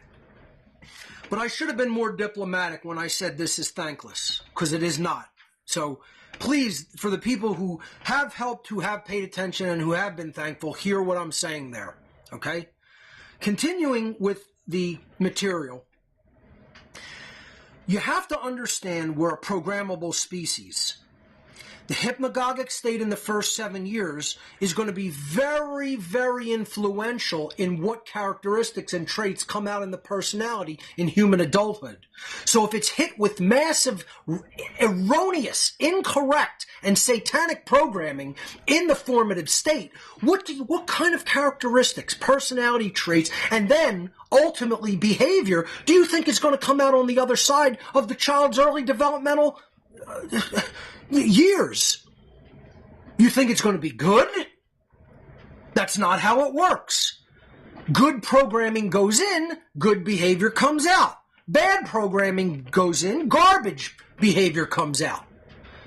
Well, what we're going to talk about is what is the garbage programming that's been going in through the social engineering class that's pumping it out there and inculcating people into it, that's leading to all the fucking garbage behaviors that come out during adulthood. Because this is where it starts. It starts right at birth. It starts at birth, it continues on through early childhood, and then it comes out in horrible fucking manifested behaviors in adulthood. This isn't rocket science, folks. I keep saying that. This is not rocket science. This is something that if you apply your fucking mind to and you read a lot about and you gather the grammar and you understand it, you're going to understand how this works. This is not advanced fucking knowledge. This is the very basic building blocks that you have to understand how humanity is being manipulated. The inauthentic woman has been socially engineered to want to be placated, revered, and pampered. That's what the princess is. The princess doesn't have to do anything on her own. The princess is just taken care of. The princess has whatever she wants. The princess looks pretty, and that's what she's there to do. And then to attract the guy that has all the resources, and, you know, they live happily ever after. It's all bullshit programming that young, impressionable girls then take in, and they become completely programmed women by the time they're in their late teen years. The inauthentic woman has been socially engineered to want to be placated, revered, and pampered. Princess programming is huge in Western culture in particular, but really everywhere throughout the world. In Western culture, it's very significant and starts at a very, very early age. I'm going to say it starts right out of the womb. It starts in the formative years of a child's development. Through this programming, young women are often taught to value only what can be gained for themselves through relationships with men, to seek only men who can, quote, provide for them, to place paramount importance on their own physical appearance, to, quote, lure a male, and to devalue the importance of their own, meaning the female's, intelligence, to seek money as their main value system through a man, and even to think that, quote, no man is good enough for them. These are all the socially engineered characteristics that are inculcated into the socially engineered woman that is part of what is known as princess programming. I want to go over these and take them one at a time, because this is how important this is. This starts so young that this is almost in every single female. Not everyone, not a blanket statement. Largely, almost entirely in biological females. This is taught, this gets ingrained, this gets inculcated, and then it comes out in horrific behaviors in female adulthood. They're taught, they're socially conditioned to be placated. That means to be told, yes, yes, yes, yes, for the man around them to be a yes man.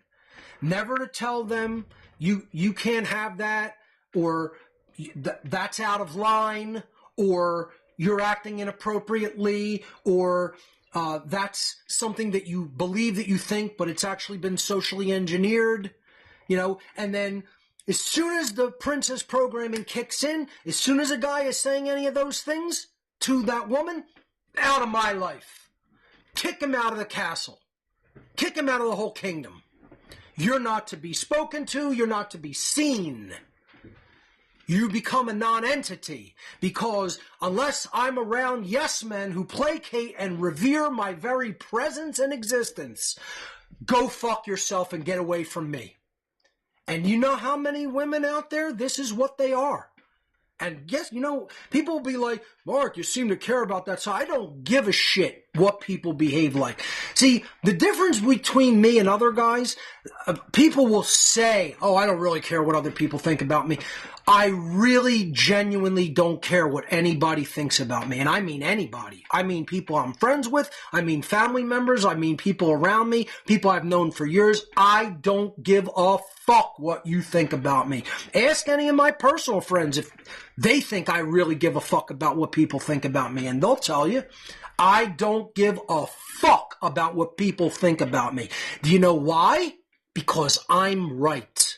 I'm correct. And that's all that matters, because being correct leads to right action and true morality. The more you are incorrect, the dumber you are, the more you are wrong about just about anything, the more you do not understand how the world and natural law works, and you remain in that set of ignorance, the more you don't understand programming and social engineering and mind control, the more you are going to make bad judgment calls, bad decisions, and it's going to come out as bad behavior against other people, and you're going to condone bad things against other people that you have no right to condone. You're going to become a fucking dumb fucking statist moron, or a dumb fucking person who doesn't understand how any of the dynamics of the world works, even if they're not for statism, and doesn't really know how to change things for the better. All they know how to do is either complain about them or come up with completely dumb fucking erroneous pseudo solutions that'll never lead humanity down the right path in society, in the world, in the future. Okay? That's what makes me different than other people saying they don't really care what people think about them, but they do. The reason I really don't care what people think about what I am like, what I say, who I am, is because I don't need their approval. I have the trivium in hand to be able to determine truth from falsehood. And that's all that ultimately matters. And my comfort and my thankfulness and my gratitude comes from the only thing that was ever truly in life and in any tradition prescribed as being the path to freedom. And that was knowing the truth. Even in the biblical traditions, when the disciples all said, but we're slaves to the Roman Empire and the Roman authorities. What do we have to do to conquer this? What do we have to do to be truly free? And they're talking about physical freedom. They're talking about physical freedom, like being free from the political authorities of their time. It's not an allegory. And the Christ figure biblically in the New Testament says, know the truth, and the truth will set you free. That's why I'm free mentally. That's why I'm free spiritually. I know the truth.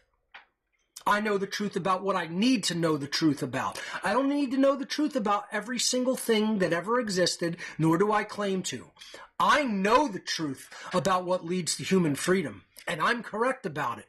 I don't think I know it. It's not my ill-informed, unread, opinionated, dumb shit opinion that I know it. I actually know it in nature, in reality. That's the difference. That's why I'm thankful and grateful for that, and I don't need anybody else's opinion or approval regarding me, my personality, anything I say, anything I fucking teach, because I vet it with the trivium method. And therefore I know that I know it. I don't believe that I know it like some other dumb dolts. There is a method of actually determining and knowing whether you have the truth in hand or whether you're believing in fucking bullshit and fantasy. I was listening to InfoWars the other day. It's a good anecdote for this time and for this information that I'm covering, this presentation.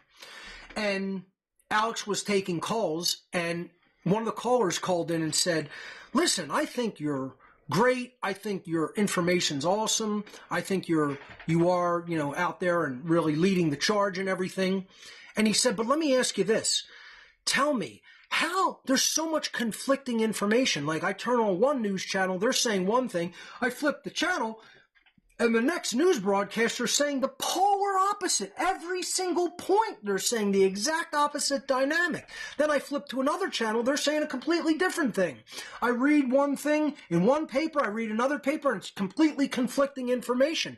How are we to actually be able to know what is true? So this caller was getting to the point where he's saying, I can't factually determine anything to be the truth or to be falsehood anymore. I have to just kind of take a stab in the dark, just reaching and grabbing at things and then picking between them. Like, do I think this is more true? Do I think this is more true? What's my intuitive feel or opinion? That's not the trivium. You don't have the trivium in hand. You don't even know how to do the trivium method. You don't know how to perform the method of truth discovery. This is the problem with people. Was the perfect example. I'm going to go back and actually download the show and play this segment. I haven't gotten a chance to download it yet, but it was a few days ago, okay? And literally is saying, I do not know how to determine what is true versus what is untrue. Think about that for a moment, ladies and gentlemen. I really want you to deeply think about and consider that, and how maddening that is. How maddening for everyone out there it should be. If you understand a word that I've talked about throughout all of the years of What on Earth is Happening, when I tell you, you shouldn't take my word for it. You shouldn't just develop an opinion. You shouldn't just think about how the information makes you feel and then go by that. You have to have a methodology of truth discovery in hand. And that is, you do eclectic, enormous data gathering. You exhaust the topic about whatever particular thing you want to know the truth about. You gather it all. You gather all sides. You gather everything that has been written on it to the extent that you can. And you pour through it all. Now, when you tell people that's what you have to do to vet things through the trivia method, they'll look at you like you're out of your mind. You want me to do all that work? You want me to do all that reading? You want me to do all that sifting? Yes! Yes! What, you think I just pulled all this out from up my ass? I just, you know what I did? I went in my room and I said, let's see. What do I want to talk about?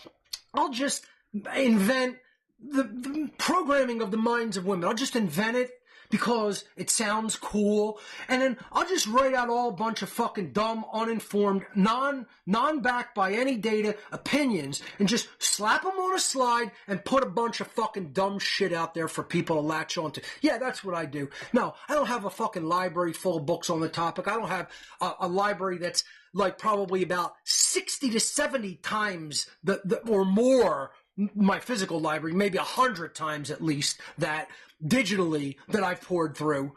You know, no, it's all just opinions from up my ass that I'm just spitting to other people. Now, it is true, lots of other people are just doing that.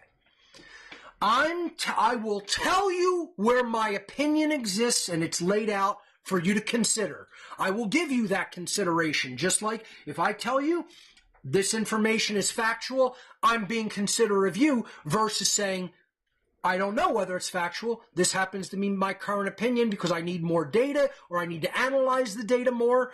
I will tell you when it's my opinion versus when I have vetted it.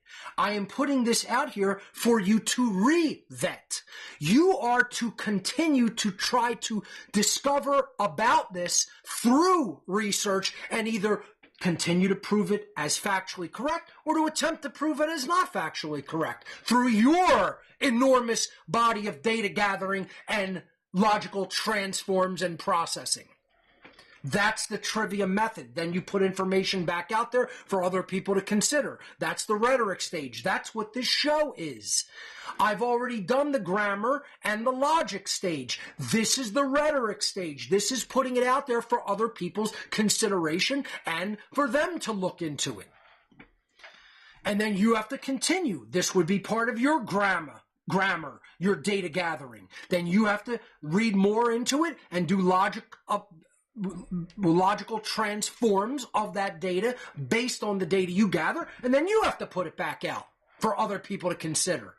That's how truth discovery works. That's how it is refined. That's how it gets better. That's how it gets faster. That's how it gets more complete. Most people aren't doing that. They're just taking a stab in the dark and grabbing something and saying, what's my feeling on this? What's my opinion? That's not how I've ever done anything from day one of What on Earth is Happening. And if you can't tell that, you're a fucking dumb dolt. I just don't know what to tell people. I just can't even believe that there are people who believe everything is just a fucking matter of opinion. People still believe this and don't understand there's a truth discovery and vetting process that exists. And I've talked about it extensively. And people just won't even look into it. They're so dumb still, they won't even look into it. They haven't even discovered the word trivium yet. It's unfathomable to me where humanity is at still this late in the game. Let's continue. Princess, okay, so they're placated, revered, and pampered. This is all about the comfort. This is what women are culturally conditioned to want from day one when they come out of the womb by this satanic social engineer class. Comfort. Comfort is everything. Comfort is what's to be desired. Comfort is God. Money brings comfort, so money is God.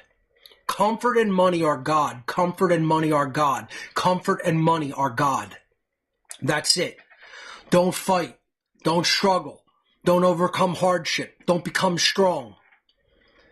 No. Be pampered. Be weak. Want things given to you. Want comfort heaped upon you. And whatever guy's willing to do that, just try to attract him with your sexuality, with your looks, with your allure, to the point where that's what he'll just say, yes, princess, just have all this comfort and these resources heaped upon you without you having to do anything but look pretty. That's it. That's princess programming right there in a nutshell. And tell me that's not what most women try to strive for. You're telling me I don't see that dynamic in society. I'm somehow wrong regarding that. That isn't how it is. That isn't the current condition of most women in our culture in particular, but largely throughout the world. You are a fucking liar if you say that. You're not only just dumb, you're fucking straight up lying. Because that's absolutely how it is. And if you can't see that, you're really fucking brainwashed and asleep. That's the problem. This is part of the big problem with this is with men that don't want to see this. Men that don't want to acknowledge this is all cultural conditioning. Children aren't shot out of the womb this way, dumbass. This isn't just how women are. This isn't how nature made women. You gotta be a fucking even dumber dolt than people who fall for this to believe that's just the condition of women. And the Bible said that Eve was just evil and working with Satan, and so this is how women turned out. And this is how you dumb fucking men out there think too. That's how fucking stupid and dumb you fucking dumb dolts are. You know, how many people I've heard say, that's just the nature of women, Mark.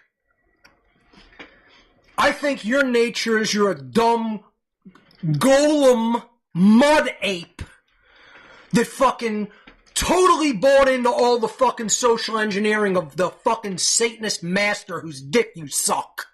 How about that? You like that? That's what I think of men who say, this is just the nature of women. The nature of you is you're a fucking retard. That's your nature. And you can't see social engineering because your fucking brain's not sophisticated enough to see it, you dumb fuck.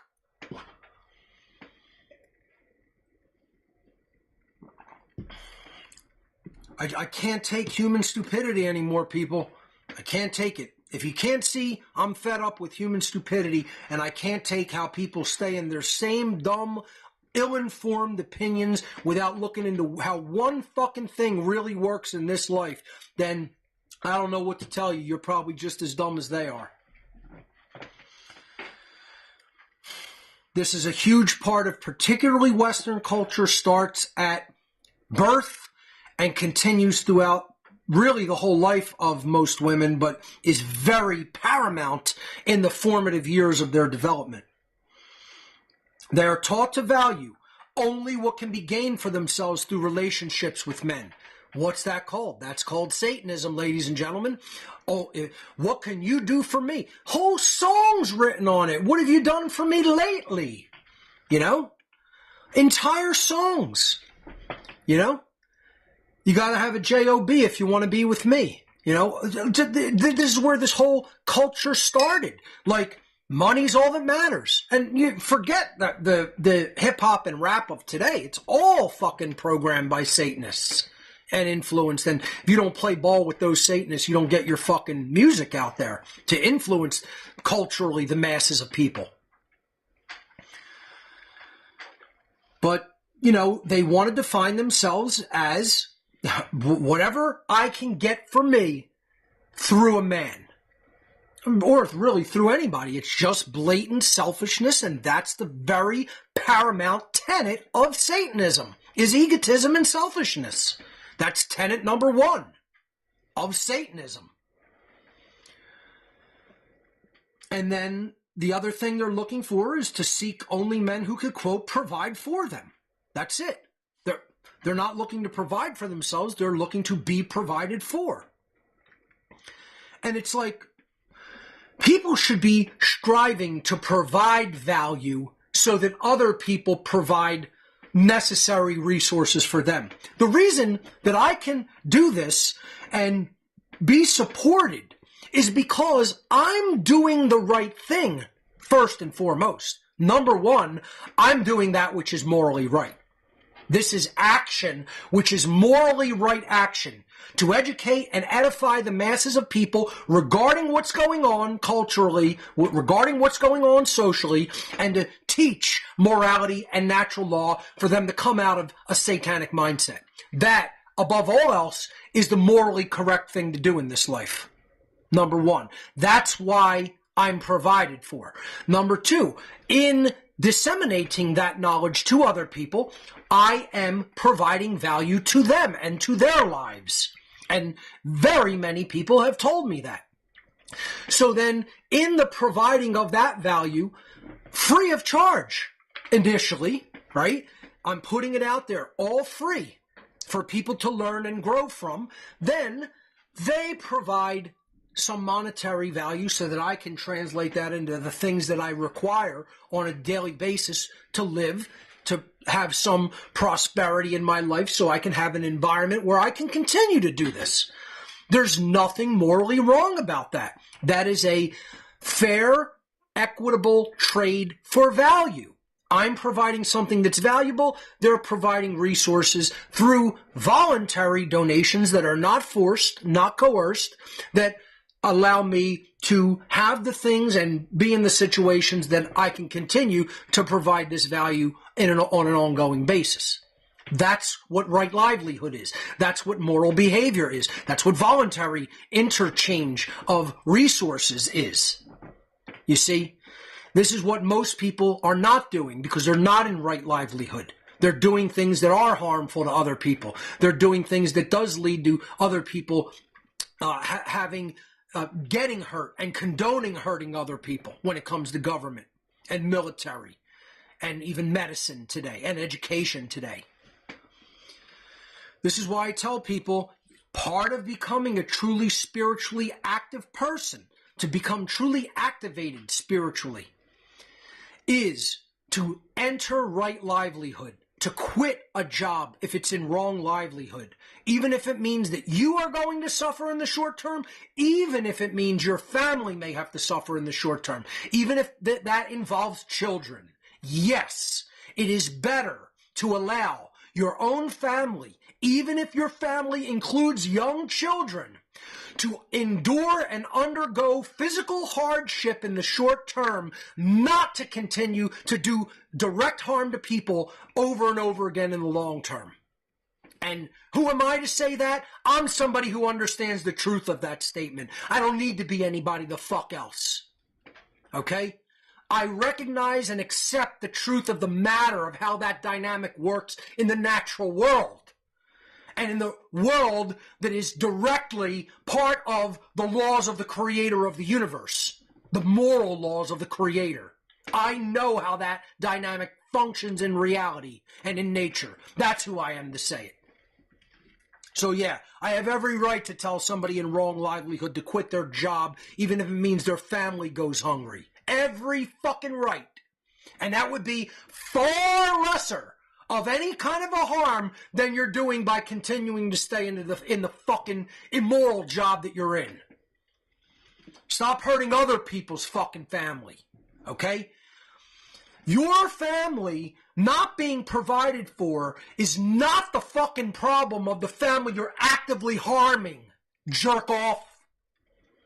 You gotta stop doing the fucking harm, then maybe the universe will say, hey, I'll work to support so you can get your fucking legs under you so you can support your family doing what's right instead of continuing to take fucking blood money doing what's wrong.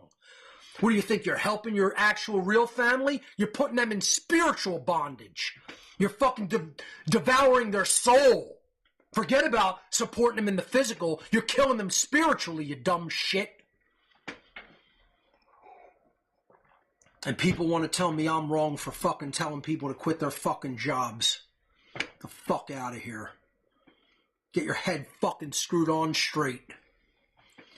And understand that's the only way this world's going to be fucking saved is when people stop doing immoral shit for a paycheck. You dumb shit.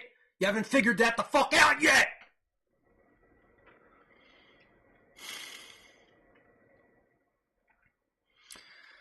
The next characteristic of this is they place paramount importance on their physical appearance to lure a male. That's all that matters to the princess programming victim. You know, the woman is taught all of your value is perpetually wrapped up in how you look. Well, what's going to happen when that's not there one day? You know? When that fucking runs out of the fucking tank and it's not there, then who are you? Then what's your identity then? You know, they're going to just say, I hope I'm set up well enough by then. Yeah, that's a great spiritual attitude to take. I hope I can get somebody to be only into my physical appearance because I'm a fucking dumb shit underneath the surface. I'm a dumb program piece of shit under the surface that they just set me up in life so that I'm okay when my fucking looks fall apart. Sounds like somebody who really respects themselves and has high self-esteem.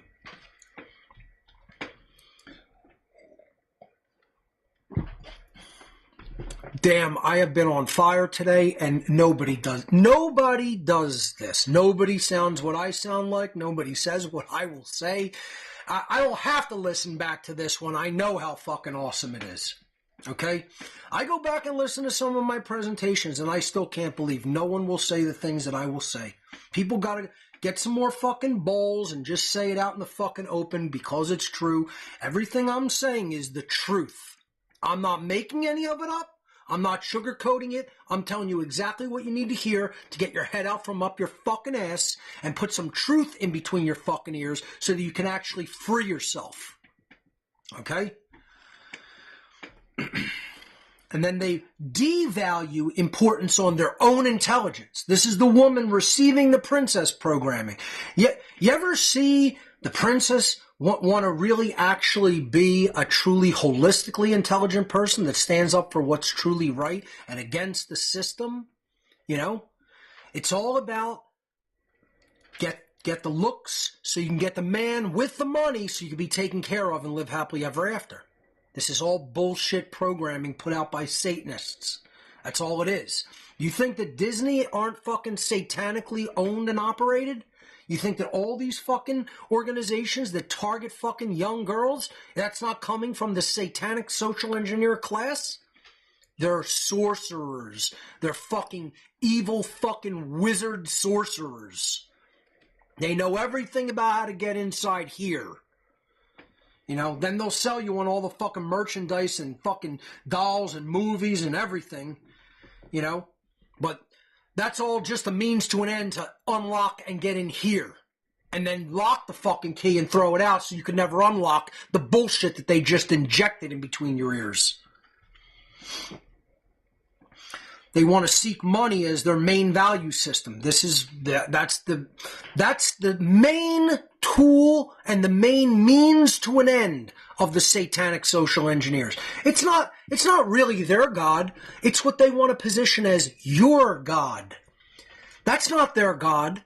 Money is not the God of the Satanists of this world. Neither is Satan. I've gone over that a million times. They don't worship the Christian devil. People who think that they're devil worshipers, you have no fucking idea what Satanism is. You should close your fucking mouth about it. You really should keep the fucking word out of your mouth because you know nothing about it if that's what you think.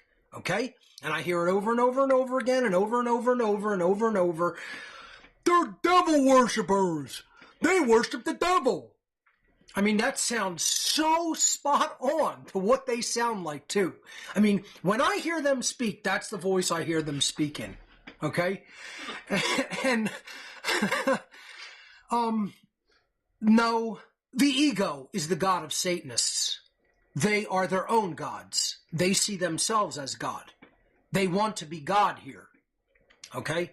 And that's what you have to understand. They're not worshiping anything except their own ego and wanting to put it up on a pedestal and have everybody else worship them as a god, because they want to usurp the place of the God of creation, and they want their law to trump God's law. If you haven't gotten it yet, that's what Satanism is. That's why there's a fucking Baphomet with the Lilith figure archetype below it, because that's what this unholy Lilith energy serves.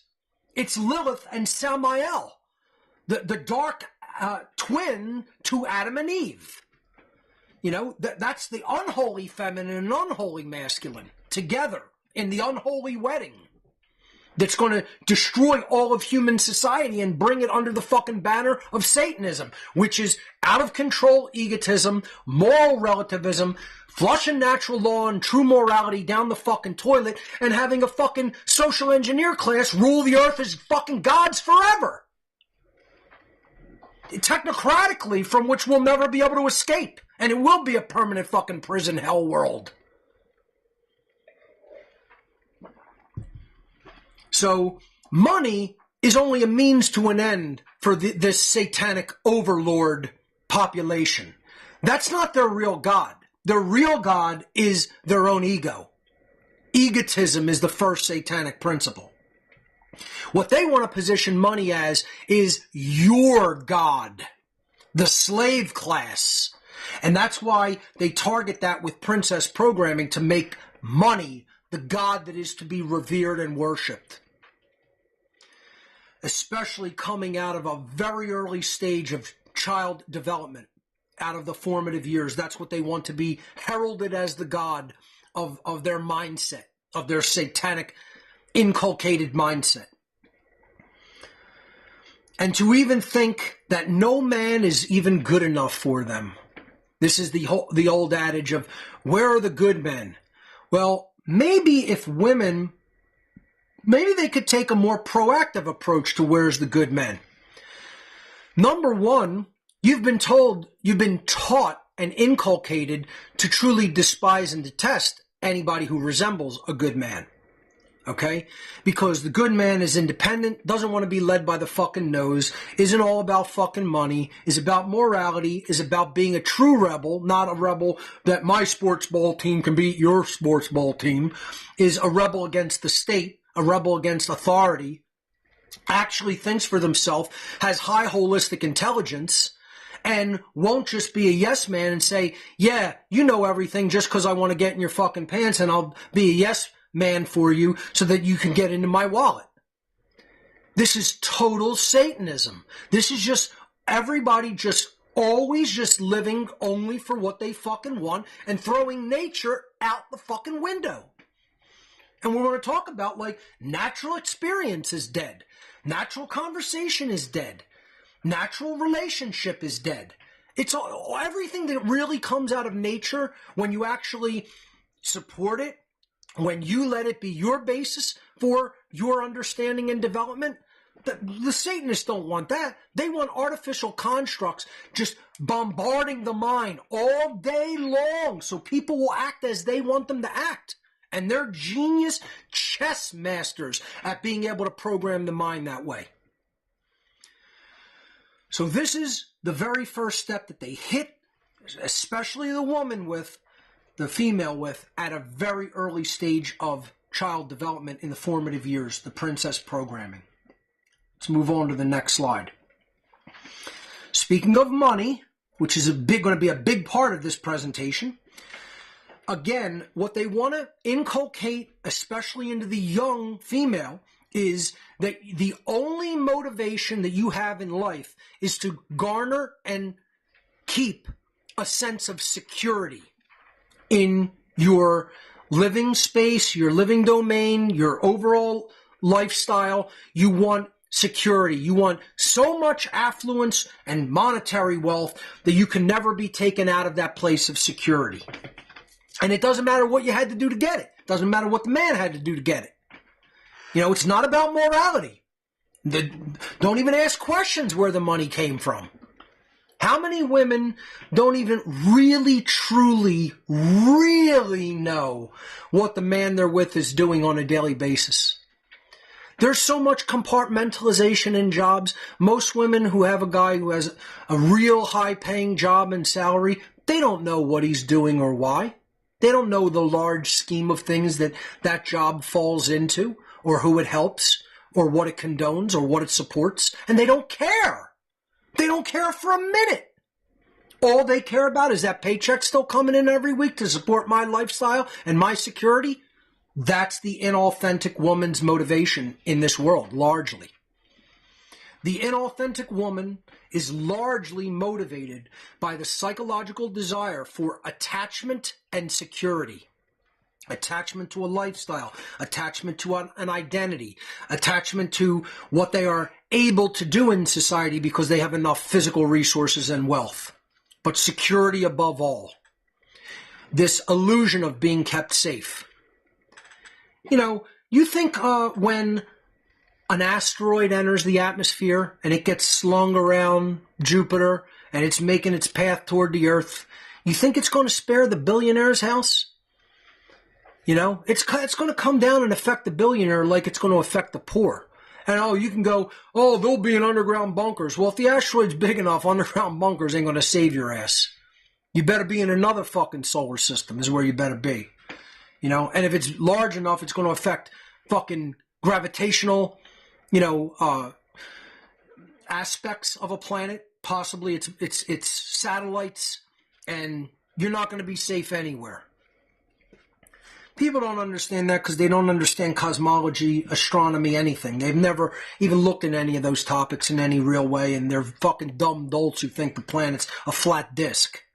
So, security is an illusion, is the point I'm getting at. It's an illusion. You can never live to be safe. If you're living to be safe, you're enslaved. Let's get that straight. If your motivation for living is to be safe, you're a slave. You are a perpetual slave. No free person fears death. No free person fears danger. No free person desires security.